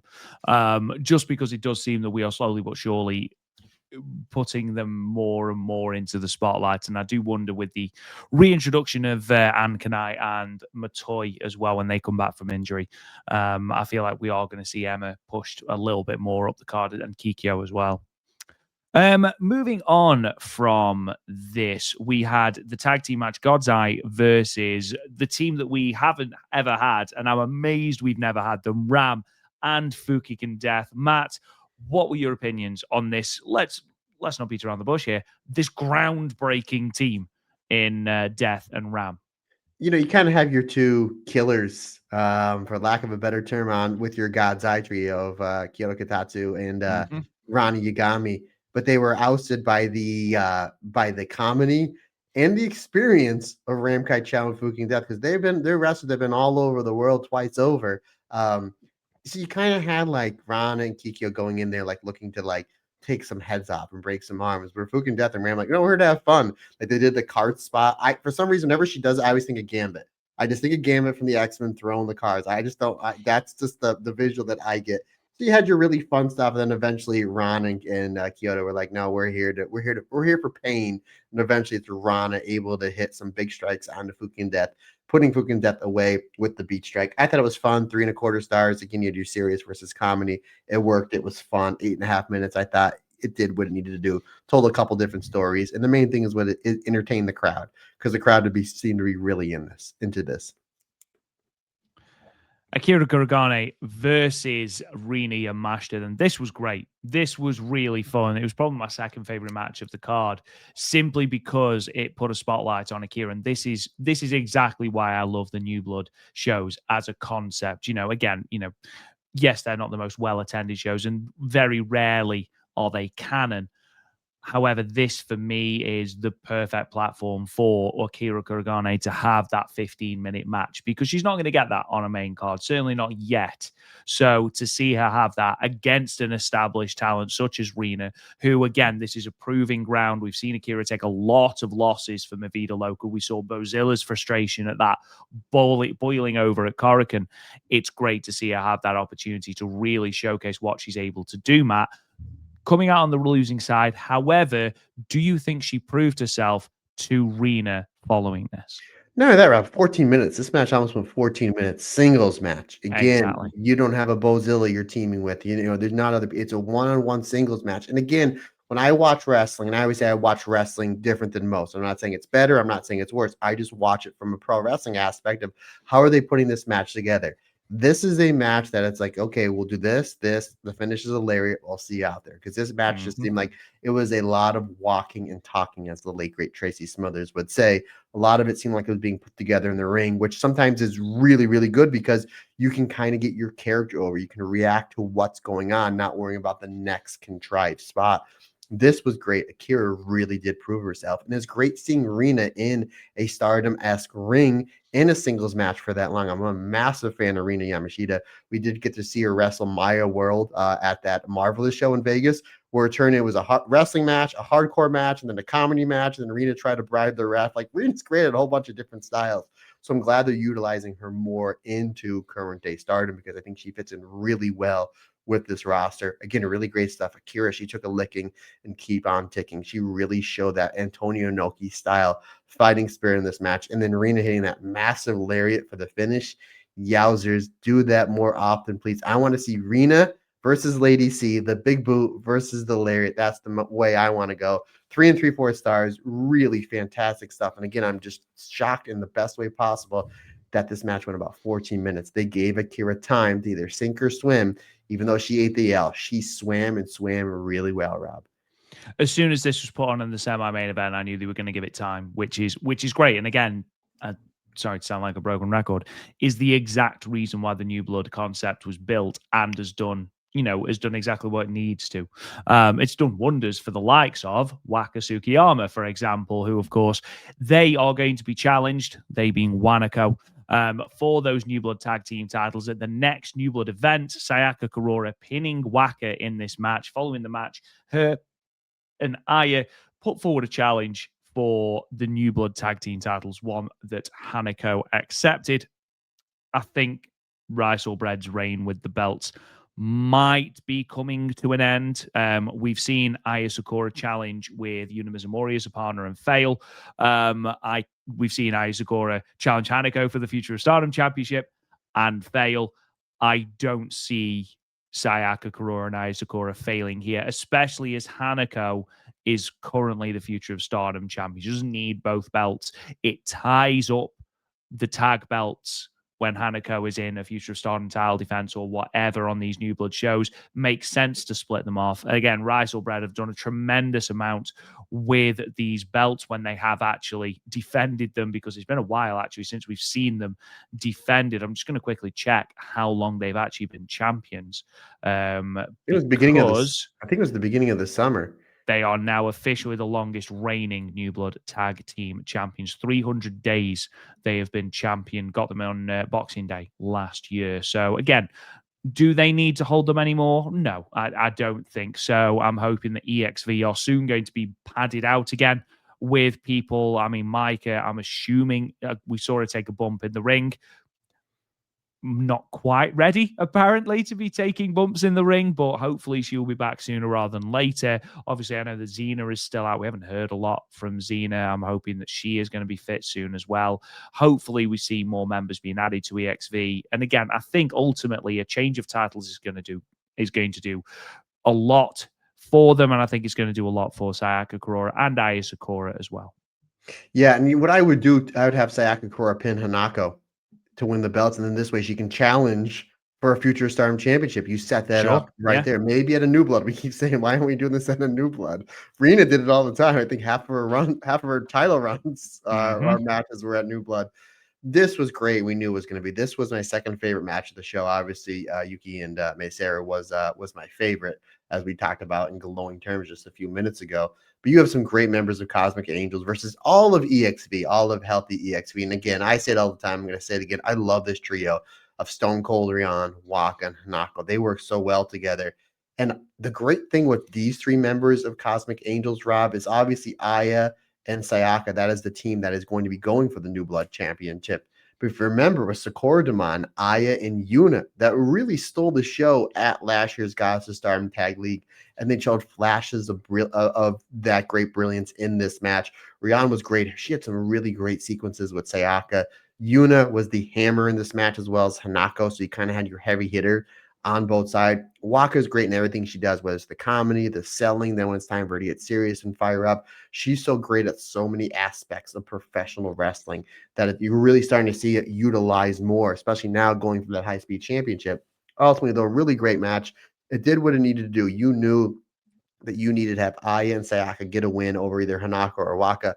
Unfortunately, it was Waka that took the pinfall, took the big spear from Sayaka. Again, as you mentioned before, buddy, what's great about these New Blood shows is you get these younger talents time to tell their story. Almost 17 minutes, really great stuff. 3 3/4 stars, and ultimately what it sets up is your next New Blood Championship match coming up just at the, I believe, the end of this month, right?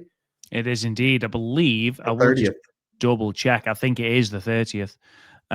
So again, I've really enjoyed having the New Blood shows back.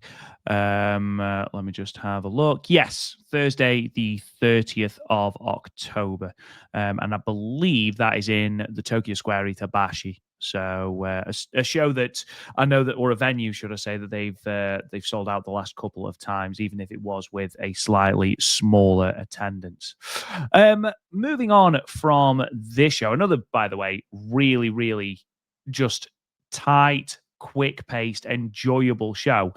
I have a question for you, Matt. 25 iterations of New Blood.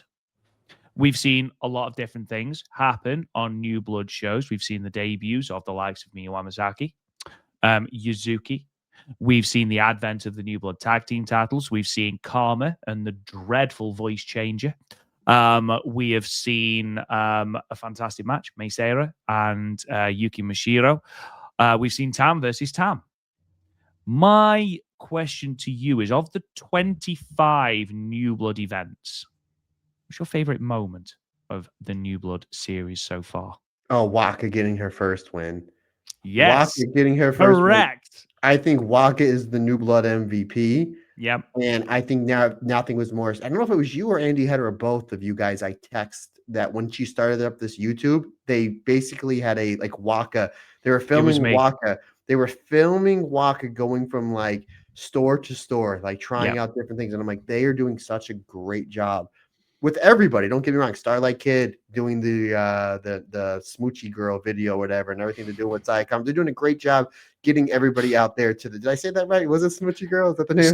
Still in your gym rotation, then I see. Absolutely, buddy. Yeah, absolutely. I chest press into Smoochy Girls. Was he that or Into the Void by Black Sabbath? I'm like, no, you're gonna get basically the same song, aren't they? Kind of, yeah. Geezer Butler and Tony Iommi strumming. Anywho, they did a great job getting Waka over. Like I was like 2 minutes into that, and I text you, and I'm like, usually you can kind of, if you're pressed for time, obviously all the wrestling that we watch and all the books that you're in the process of writing. By the way, folks, don't worry. I'll be plugging something very soon for our good friend, Mr. Rob Goodwin, that you kind of sometimes skip over certain things, right? Every minute does count. I told you, I'm like, just watch this. Like Waka comes off as so lovable and a star and somebody that you want to root for. Like I'm really invested into Waka. Like obviously I'm invested in the Sai Kamatanis and the Momos and the Izumis and the Starlight Kids and the Saki Kashima Bozilla epic odyssey going on there. Oh my God, can't wait.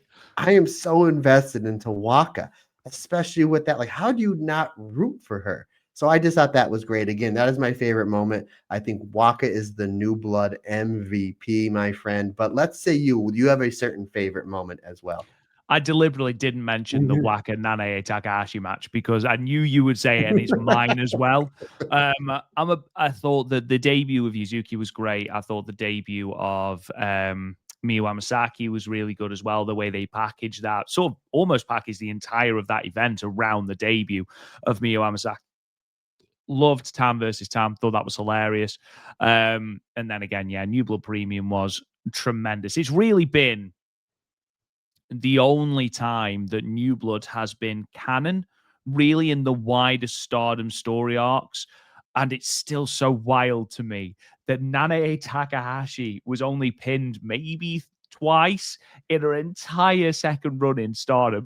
One of those times was Waka. And Sherry. It was Sherry and Waka. Waka. Same person. Same thing. Absolutely just wild to me. Absolutely wild to me. Wouldn't get pinned by Mirai or Amisori for the tag titles, but Waka Tsukiyama, she did business, and she did business very, very well. So we can't criticize. If you remember, I think she wrestled Starlight Kid twice, and they were both great matches. I think one went to TLD, and I think Nanae defeated her. I'm like, you're not putting over Starlight Kid? Oh, okay. Yeah. Waka. There was some really good passion injection matches in this New Blood series. That's something we do need to talk about. Really good passion injection matches. You're right. Yeah, Waka and Sherry. Yeah, absolutely. Same person. You're absolutely right. Same place on that Stardom totem pole. Mad to me. Absolutely mad. Let's move on then to Stardom in Toyohashi from the 18th of October. Now, this show was from, and I will butcher this name, you're welcome, the Loiseau Hotel at Toyohashi Holiday Hall in Aichi. I think that sounded fine. You said holiday, right? Absolutely. That's all you need to hear. It's in Toyohashi. 731 people in attendance for this. Now, that is a 115.63% increase on Stardom's previous best at the venue. Their previous best at the venue was 339 people in February last year. They've over doubled that with the 731 bought in here. As context, the company's average prior to this show at the venue was 298 of the 4 shows they ran. So a truly, truly excellent number. The only other company really to run this venue with any sort of regularity is Dragon Gate. And you'd have to go all the way back to February 2018 and Kotaka's retirement road to find a higher attendance than the 731 drawn here, which was around 900 for that show.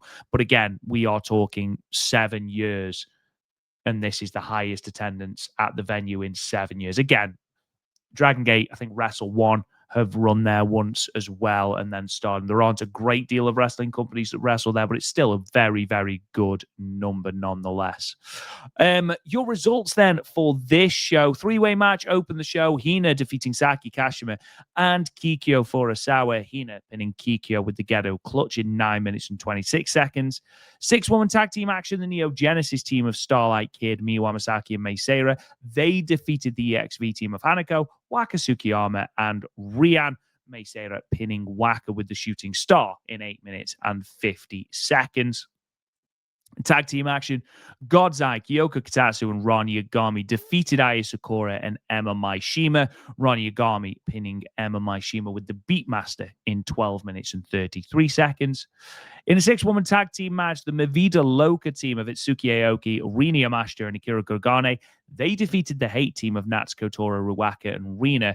Aoki getting the win over Tora with the Frog Splash in 12 minutes and 8 seconds. Again, heating up that Goddesses of Stardom title match we have at Korakuen. Semi-main event, the Reiwa Tokyo Towers, Amisori and Lady C defeated the Stars team of Saya Iida and Momo Kogo. Amisori pinning Momo with a blue thunderbomb in 15 minutes and 19 seconds in what was a great match, and I imagine a match that Matt Turner will want to talk a lot about. And then in your main event, the Cosmic Angels team of Nats, Poi Sioriano, Yuna Mizumori, and Sayaka Kurora defeated Hate Saya Kamatani, Momo Watanabe, and Konami, as well as Fukigen Death, who had a rotten time. Let's be perfectly honest. 3 shows, 3 losses. Not a great time to be Fukigen Death. With Sayaka Kurora getting the win with the Tokameki Falcon Arrow, which she never ever seems to hit unless you are Fukigen Death. That was in 13 minutes and 41 seconds. Just a reminder that both Rian and Aya Sakura returned to action on this show. Matt, let's delve into this card then. Obviously, again, just want to remind everyone we probably will fire through this card and spend a little bit more time talking about the Starlight Kid 10th anniversary show. We open with the 3-way here, Hina defeating both Saki and Kikyo. Opinion on this, buddy?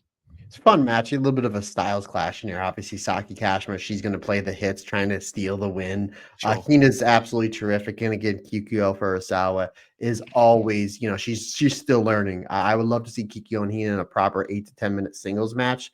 I think that'd be great for both of them. But they inserted what they do really good. Ultimately, though, it was just Hina looking fantastic as always. Again, I'm so impressed by the year that Hina has had. 3.25 stars for me, good sir. Moving on, then, we go to a 6-woman tag. Again, just a little bit of a preview of Mei Seira and Waka Tsukiyama here. The champion getting the pinfall with the shooting star. Matt, did this whet your appetite for that Korakuen Hall high-speed match more than it was already wetted? Sure did. And yeah, wetted did. Mei Seira cut her hair, so now she's faster. You know what I mean? Is, absolutely. That's how aerodynamics works. I love it. Absolutely.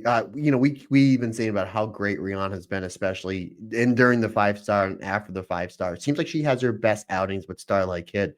Starlight Kid just seems to know where to put Rion's offense to make her look really good, which is, again, it shows you how great Rion is, but Starlight Kid, who's like 22, 23, understanding how to make the younger talent look really, really good. And ultimately, that's just going to benefit the company as a whole. Starlight Kid is such an unselfish and fantastic wrestler.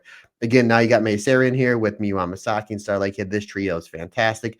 Hanako was the hammer here, but ultimately it was, and I like it how Starlight Kid had to bail Mei Seira out a couple times, or else Waka was going to pin Mei Seira. Ultimately, it's Mei Seira, or excuse me, Starlight Kid hitting the 619 that assists Mei Seira into the shooting star roll up. Great match. I just love anytime they do Neo Genesis as a team or a trio. It just blows my mind just how crisp they are with all the degree of difficulty of their offense. 3 3/4 stars for me, good sir. We then had a tag team match that saw God's Eye getting the win over Emma Maishima and Aya Sakura. Emma Maishima and Aya Sakura, a team I didn't know that I needed, and now I really like them. I think their chemistry is really good. I'm intrigued to know where they're going to go with Kyoko Katatsu and if they are going to put her into the tag league or not. Because I think if they are going to have Inaba in the tag league, they'll put her with Rani Yagami. Again, like they did last year, they will have Amisori and Lady C, which leaves Suri possibly teaming with Saki. Does leave Hina free. I would like to see Hina and Saki Kashima because I want to see Kyoto Katatsu and Shuri. Like, I think Shuri and Saki Kashima, they make for a great comedy duo. But give me Shuri and a killer. Give me Rana. Give me Kyoto. Give me Tomoka, like we saw with Karate Brave. Like that's what I would like to see. I want to see Shuri with another. Like it'll be entertaining because it's Saki, and Shuri is actually kind of really funny. Yeah. As much of a killer she is, she's actually really funny. But I want to see Shuri with the killer. Like, I won't be upset if it's her and Saki, but I would like to see Shuri and any other member of God's Eye other than Saki, just because I just want to see Shuri with another killer. And Hina's a killer as well. So it's going to be interesting to see how the God's Eye get matched up. I totally agree, though. It's got to be Lady C and Ami. Sorry.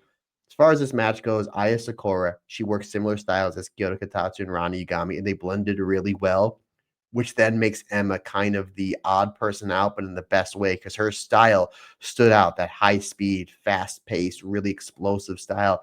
And again, she's the youngest person in this match. So they did a great job highlighting Emma. Obviously, you're starting out with the striking style, the shoot style with Aya versus Ron, and then Aya and Kyoto, which worked really well. And Ron and Kyoto Katatsu was a great team. I wouldn't be hurt if they're the team in the Goddesses Arm Tag League. But ultimately, though, it is the Beatmaster, the double armbar that does in one Emma. Really great match. 3.5 stars for me. 6-woman tag match, Matt. Again, another preview of a title match heading for Korakuen Hall. Akira Kurogane riding that little bit of a buzz from New Blood to help secure the victory over Hate. What were your thoughts on this? And are you excited for this tag title matchup? I don't know why Aoki's not doing the Aoki clutch as the finish. I'm just saying, right? I don't know why. Absolutely. I It's don't a know why. namesake. Yeah. I just put that together now. Again, Rena's fantastic, and Akira's coming along so fast, so quick.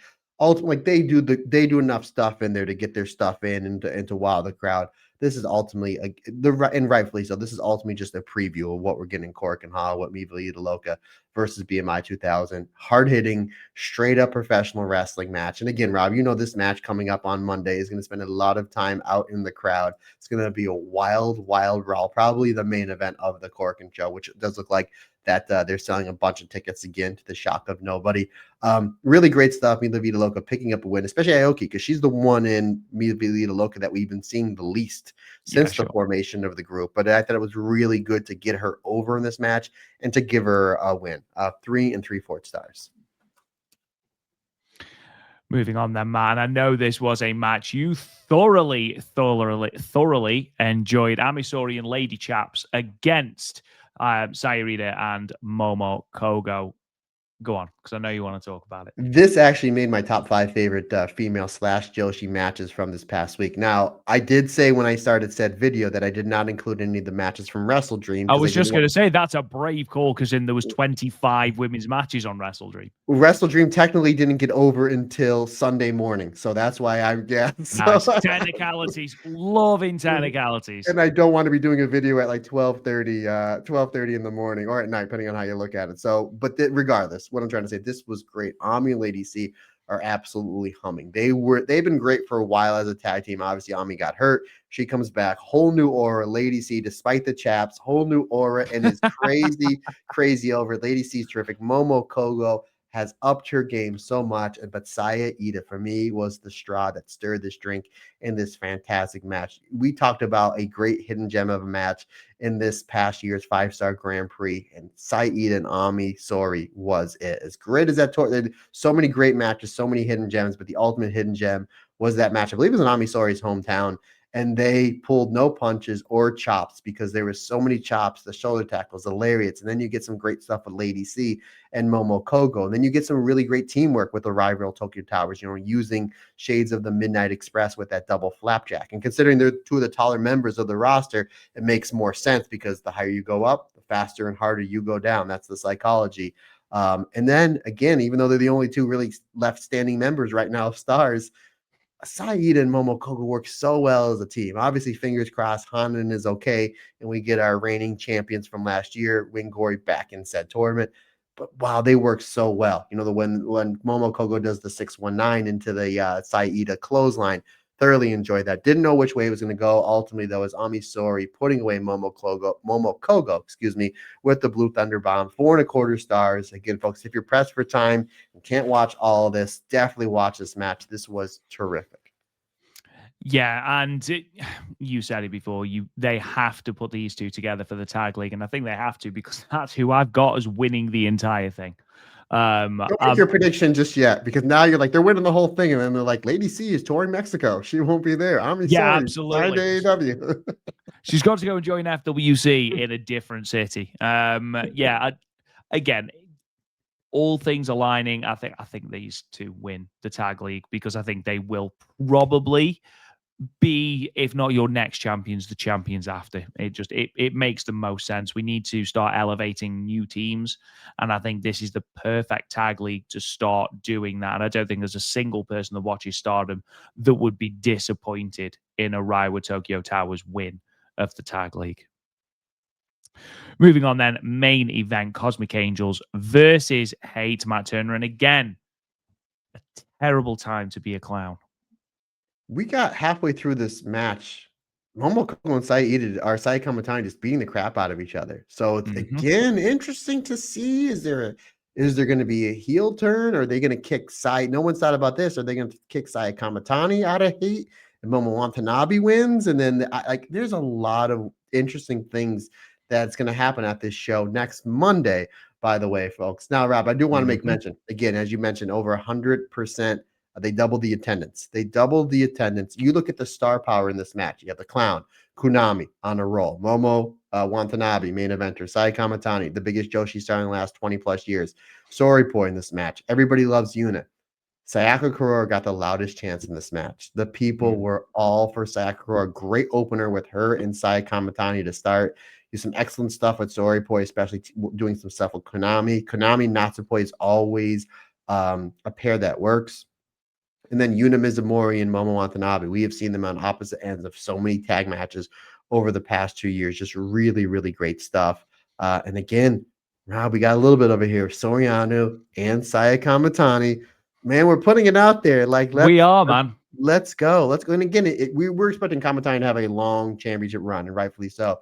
So if it doesn't happen this year, maybe for the Supreme Fight anniversary show for next year. I mean, there's a lot of different ways they can go about it.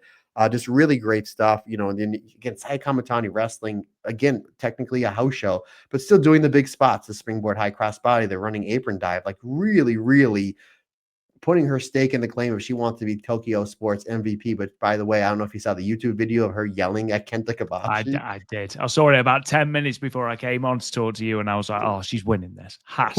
Who yells at Kenta Kobashi? Oh my goodness. Not me. Jesus wept. I guess Sai Kamatani. Ultimately, though, everybody we get the big Natsupoi dive towards the end that kind of takes everybody out. And then it's Sayaka Kurora hitting the Falcon Arrow, which, again, as you mentioned before, doesn't really happen that often. She does it really good. I like to see her win more matches with it and bring it in. Great match. Not as good as the last match, but still 4 stars. When you're ending, again, to a house show with a 4.25 star match and a 4-star match for me, take it for what it's worth, folks. Again, just a great exclamation point onto what was just another phenomenal show. And the crowd was so hot and everything. Everybody got over on this show, especially Sayaka Kurora. You're absolutely right. You are absolutely right there, my friend. We move on to the final show that we are going to be talking about, and it is Starlight Kid's 10th anniversary show, which was labeled The Kichan Family in Danger. From the 20th of October 2025. Initially, this was due to be a pay-per-view, but as we mentioned earlier on the show, unfortunately, something went wrong with the pay-per-view feed. There was a global outage because something went wrong with AWS. I believe it was pretty much across the globe for a lot of companies. The internet went down. So again, thinking on their feet, Stardom put this up on YouTube and just encourage people to put up either super chats or tips to try and help subsidize that, which, as you've already pointed out, Matt, people did do, which was great. Obviously, this was celebrating 10 years since her debut for Starlight Kid. Her debut match, October 11th, 2015 at Appeal the Heat in Korakuen Hall. She would find herself losing in a 3-way match that also included Momo Watanabe and Kaori Yoneyama. And I would like everyone to go back into the archives when this match was first announced. And I said, well, if that's the case, Momo Watanabe and Kaori Yoneyama, in whatever guise she chooses, will absolutely be on this show. Neither were on this show, and there was a rumble. But there we are. Who says my predictions are good?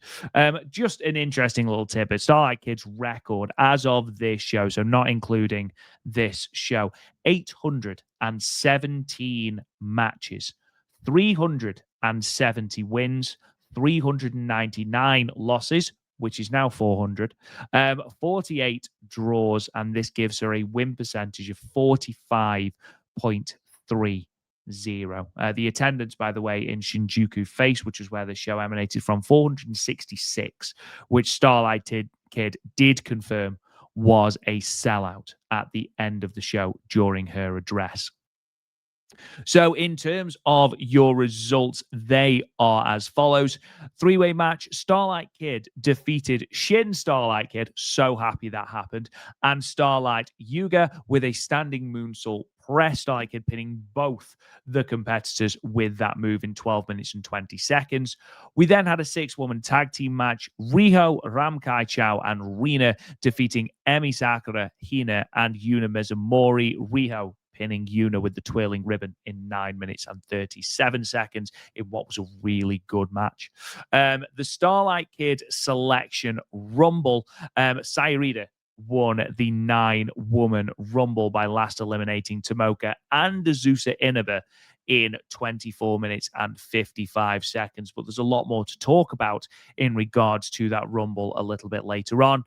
Tag team action, Neo Genesis, Meisera Miyo Amasaki defeated Neo Ladies, Yuka Miyazaki and Mima Shimoda. Meisera pinning Miyazaki with the shooting star in 10 minutes and 19 seconds.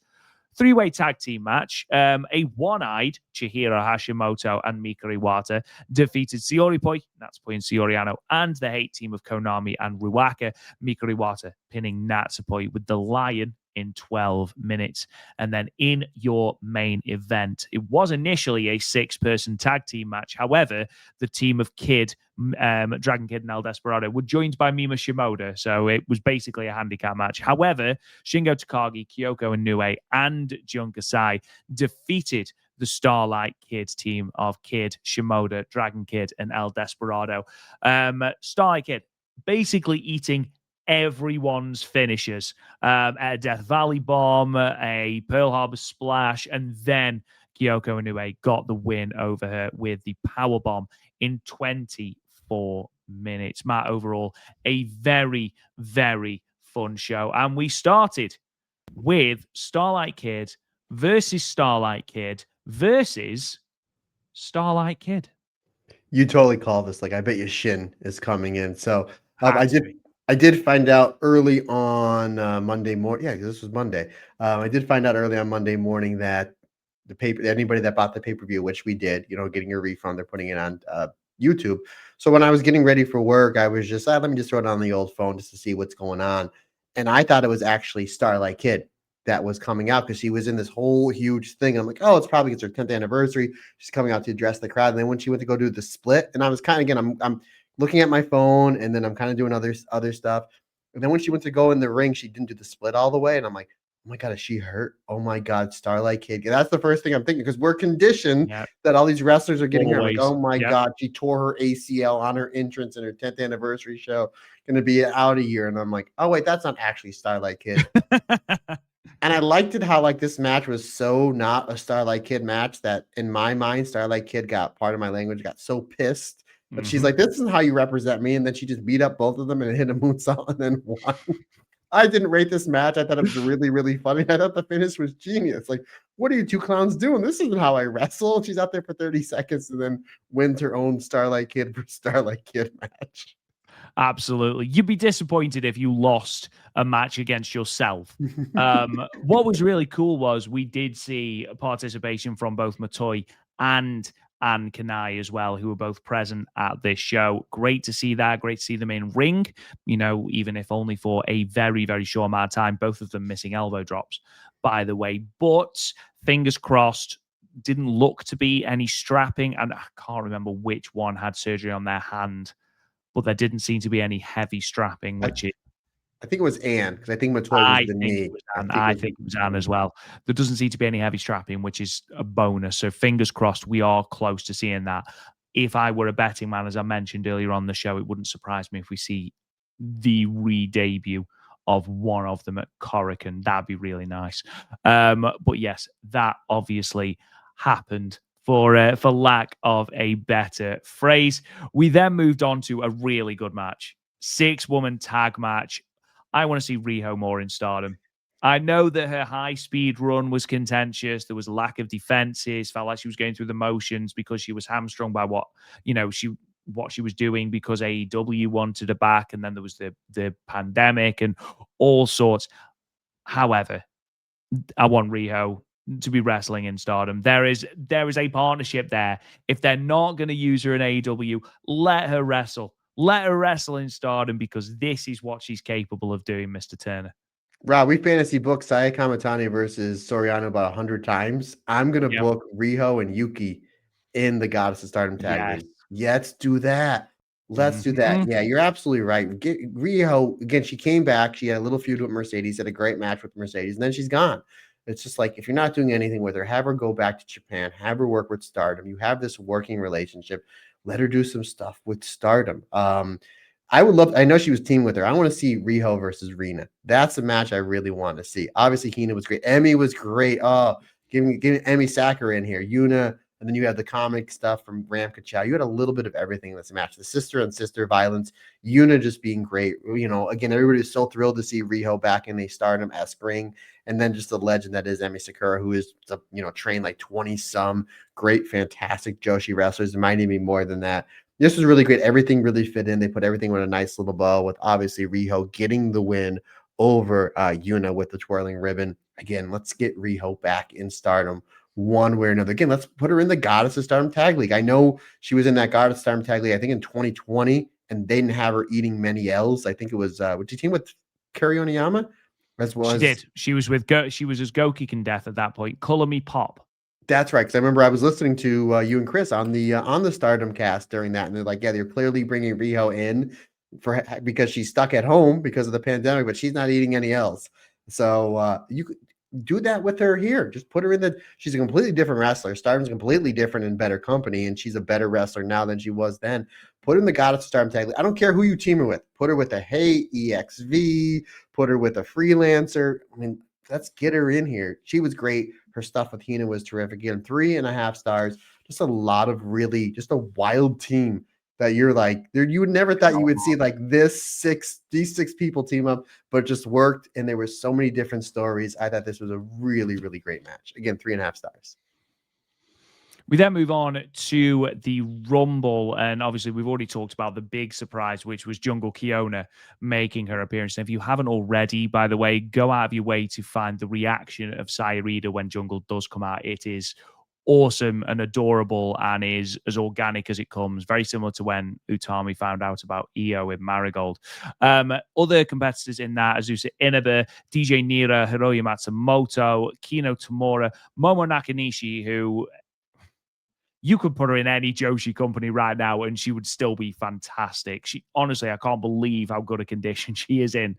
Tiny Mouse and Tomoka Inaba as well. Sayurida winning again by eliminating, couldn't remember the word, both Inaba sisters. Matt, obviously, a Rumble comes with its own sort of rules and comes with its own sort of almost rating system. I thoroughly enjoyed this for what it was. It was fun. Everyone got their opportunities. I enjoyed the exchanges between the Inaba sisters. Loved the reaction to Jungle coming out. I'm never not going to be a fan of Momo Nakanishi, who I think is just incredible. And again, every time she's in a ring, I'm like, she could legitimately still go. Like actually still going. Hiroya Matsumoto still fantastic as well. A really enjoyable Rumble. Rob, let's have Momo and Riho. Let's put them in the Goddess of Stardom tag league. Absolutely. This tag league's going to about 29 teams. I don't care. It's going to be like the 2022 5-star Grand Prix all over again. Again, obviously, great seeing Momo. Great seeing, obviously, Jungle Kyona was the massive pop. That was the coolest thing. As far as the actual great wrestling, it came down to 3 wrestlers, Iida and the Inaba sisters. Like, they started this, they ended it. It was some great stuff. And a lot of people are saying, man, I'd like to see the Inaba sisters team up once either one of them turns heel or once Azusa is over her, she gets done listening to My Chemical Romance. And then we get them as a team because they waylaid poor Iida. And then Iida absolutely brought it. But there's a lot of great feel-good moments, again, with Momo. Obviously, Jungle Kyona being the main coolest thing, in my opinion, to come out of this. But yeah, for me, it was just the Inaba sisters and Iida just absolutely tearing down the house. Again, it's a Rumble. I really don't rate it. But good for Iida getting the win and then booking a match with Jungle Kyona pretty much right afterwards.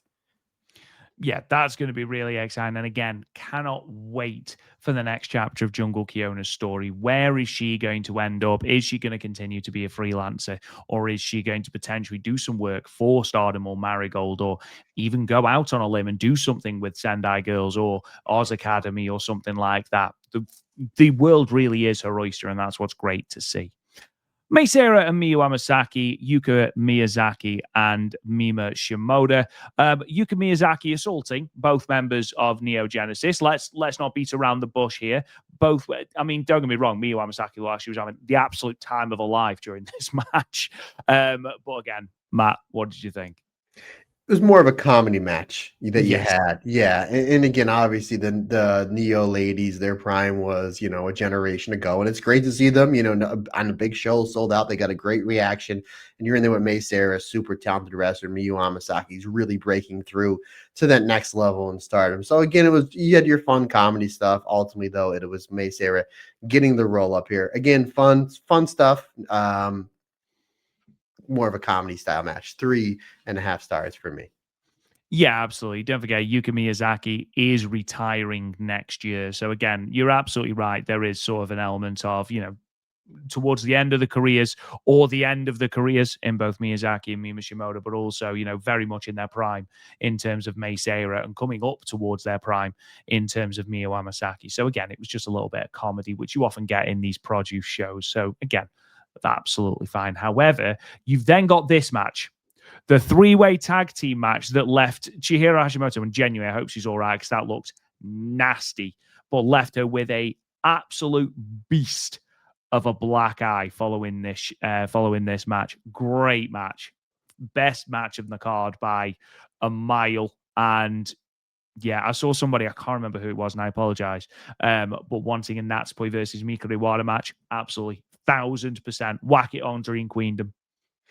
Um, I'm obviously not going to say no to that, but I want Mika Wada versus Konami. Like their exchange, I think I text you and I was like, some of you might got arrested for attempted assault. The way they were hitting each other was just insane. So correct me if I'm wrong, partner. Wasn't it Soripoi versus Mika Wada and Chiro Hashimoto in the main It event? was indeed.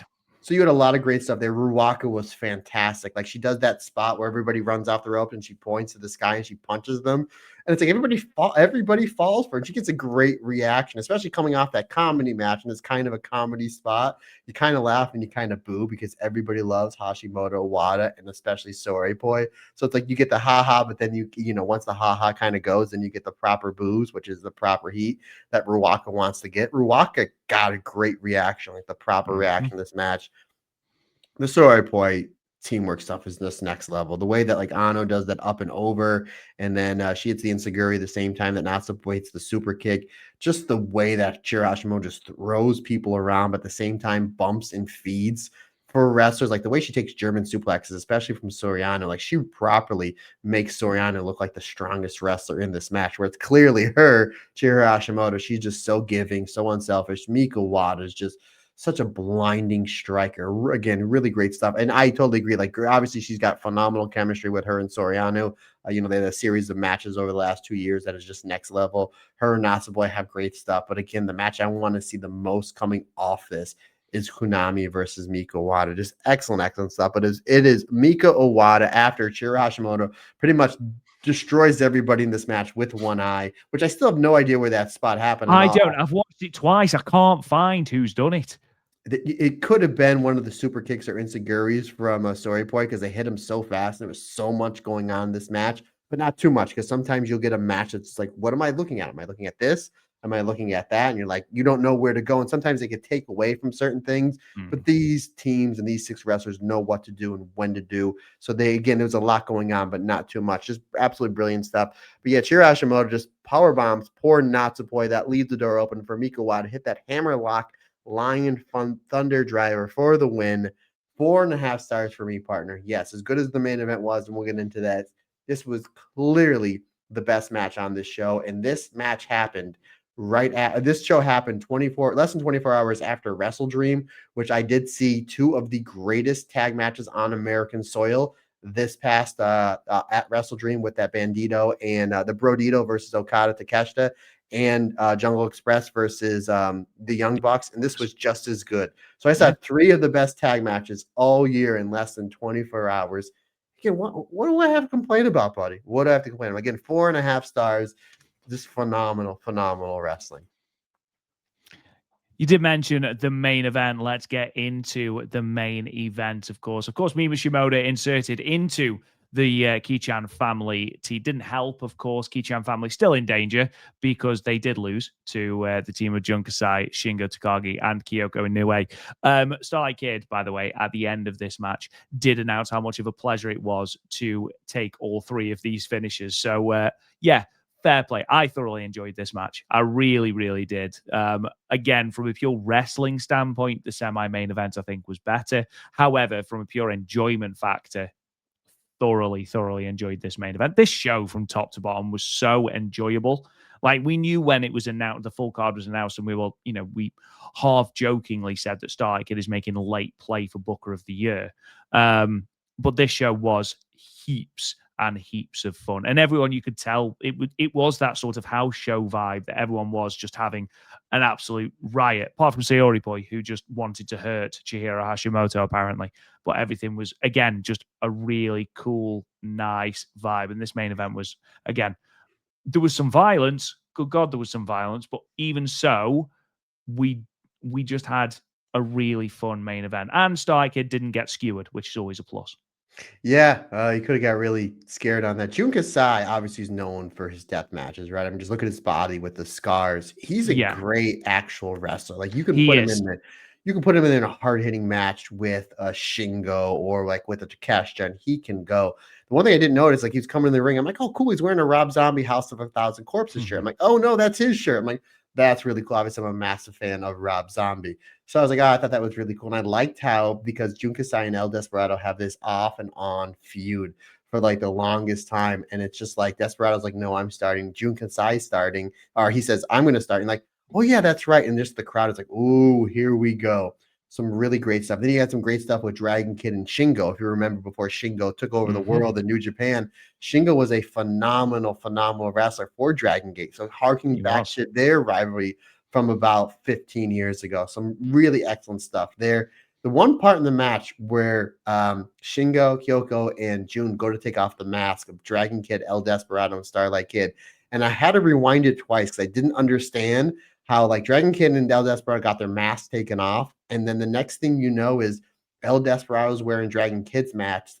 They basically switched masks. I was like, oh. So what had happened was Shingo and Jun Kasai took the mask off, and then they kind of like threw them, like, oh, we got the mask, and then kind of threw them down. But they threw them to the opposite ends of the ring. So then Dragon Kid put on Desperado's mask, and then Desperado put on Dragon Kid's mask. And then when they stood up and they're kind of looking at each other, that's like Spider-Man meme. And it got a really good pop from the crowd and basically almost gave them extra energy, like for Pop. I'm going to age myself, like Popeye eating his spinach to get that second win. I thought that was great. And then Starlight Kid goes obviously next level towards the end of the match. Really looked like she's going to get the win. Getting some great triple team moves with El Desperado and Dragon Kid. Obviously, she's teamed with El Desperado before on the historic crossover shows, the ones, Rob, if you remember, we were able to actually watch. Her stuff with Dragon Kid, who obviously she said is a wrestling hero. Really great stuff. Looked like Starlight Kid was going to get the win here, but ultimately she falls victim to every single finisher from Team Shingo. Really great way to end the show. 4.25 stars for me. Thoroughly enjoyable. And obviously Starlight Kid looked like a massive star coming out with her half El Desperado, half Starlight Kid. I was just going to say, how cool was that entrance mask? She's a great wrestler, but like her different outfits and mask and everything that she does. And then sometimes she'll do the half and half, or like, she'll do she's got the hair coming out of the mask, and she'll dye the tips different colors. And it's just the way that her outfits goes. Again, she's a phenomenal wrestler, but just her look alone, it's just like, you can show a picture to her of somebody that never watches wrestling, and people are like, ooh, that is somebody that is definitely a star in whatever profession they do. Starlight Kid is on an absolute another level, not only in ring, but just what she's able to present as the total package that is Starlight Kid. So again, 4.25 stars. Again, it was a solid show. You had your comedy, you had your fun stuff, you had the return of Jungle Kyona, and just those last two 1-2 punch matches right in your face, right up my alley. Really great stuff. Yeah, absolutely. And I do wonder if the reason that Starlight Kid has had to wrestle 817 matches in 10 years is because she has to pay for the ridiculous amount of masks that she's had. I would love to know, just from a purely intrigued point of view, how much Starlight Kid has spent just on masks, entrance masks, different themed masks, because we've seen it with like historic crossover shows. She does unique masks. We saw the it New during Blood. The New Blood has a mask. Exactly. Every single thing seems to have a unique mask. I would love to know how much she has spent. Obviously, we never will, but it'd be interesting to know just how much of her wrestling wage is spent on masks.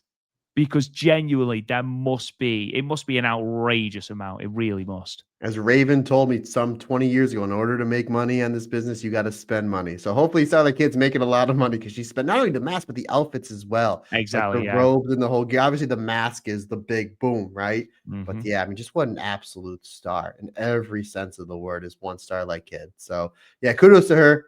Here's to another 10 or 20 more years, my man, of one SLK, one of our favorite wrestlers and one of our favorite companies. Absolutely. Great show and great way to end off the episode. We've just got a couple more things to talk about. Stardom, I've got two shows coming up. The first of which is in Fujisan Mess in Fuji on Sunday, October the 26th. No card currently announced for that show. Just a quick look at the poster. Azumi is advertised on that poster. Fingers crossed that she is fit and raring to go for that show. And then, of course, we have got the Naita show in Korakuen Hall, October the 27th. On that poster, B. Priestley, Suzu Suzuki, Azumi. So, again, potentially also Hanan as well. Now, again, I don't know how long that poster has been going or what that tells you. Hopefully, fingers crossed, at least some of those returns happen at Korakuen. Two matches so far announced for that, both title matches that we've talked about before. BMI 2000 defending the Goddess of Stardom titles against Itsuki Aoki and Rini Yamashita. And then we've also got that high-speed title match between Mei Seira and Waka Tsukiyama as well. Matt Turner, with that, my friend, there is only one thing to talk about, and that is, of course, Io and Kyrie watch. With Io and Kyrie in Japan, obviously, the most Io and Kyrie watch you're going to get is going to be this Sunday for Marigold. They just had a backstage. It wasn't even a backstage; it was a vignette with the Kabuki Warriors, where they do make Asuka look like the worst person in the world in the best way possible. Look like just an absolute like conniving heel, pulling basically a puppet master. And it looks like Kyrie's starting to go a little bit more with the plan to take down Io and Rhea Ripley. So it's going to be interesting to see where that goes. Whereas like 2 or 3 weeks ago, she seemed a little more reluctant. Now she seems like she's going more with the plan. Eventually, I think the story is it's booking 101. Kyrie's eventually going to break away from Asuka, but when is that going to happen? A month, 2 months, WrestleMania? I don't know. Again, obviously, Io and Kyrie over in Japan. Obviously, they did the shows in Sumo Hall, Ryugoka Kakakigan, but Io not done yet, my man, because Io and Mayu this weekend, my friend. So there is your Io and Kyrie watch. And consider the fact that our Io and Kyrie watch last week was about 20 minutes long. So It this was. one a little bit on the opposite end. And ladies and gentlemen, that does bring us to the end of our Stardom Cast episode for this week. Don't forget to join us Monday, the 27th of October, for our live review of Grand Destiny. As Matt mentioned, Mayu Iwatani versus Io Sky for the first time since 2018. So make sure you join us for that. Other than that, ladies and gentlemen, thank you so much for joining us. Thank you for sticking with us, and we appreciate every single one of you. If you haven't already, subscribe to the podcast wherever you get your podcasts. Make sure to leave us a review and a comment and a 5-star review. It's very late here. It really does help us out. Check us out on Patreon, patreon.com/the Stardomcast for all of our archived episodes for as little as $1 a month for ad-free and early access, as well as all of our show reviews, previews, and our new subscriber newsletter that has a roundup of all of Marigold and Stardom news over the week. You can also find us on social media at the Stardomcast, unless, of course, it is Instagram, Threads, or Blue Sky, in which case we are on Talk Joshi. You can find me on Twitter at Real Rob Goodwin. Mr. Matt Turner, sounds off, good sir. Questions, comments, suggestions, anything you need from me, Matt Turner OF on the Instagram and the Twitter is the easiest, fastest, and bestest way to get a hold of me. Or you can shoot me an email. The email address is thestardomcast22@gmail.com. Folks, that's going to wrap up another fantastic episode of the Stardom Cast. We greatly appreciate your support. Can't do without you. Like I always say, just not my podcast. It's our podcast. Because when we're all together, everybody's different. Everybody's special.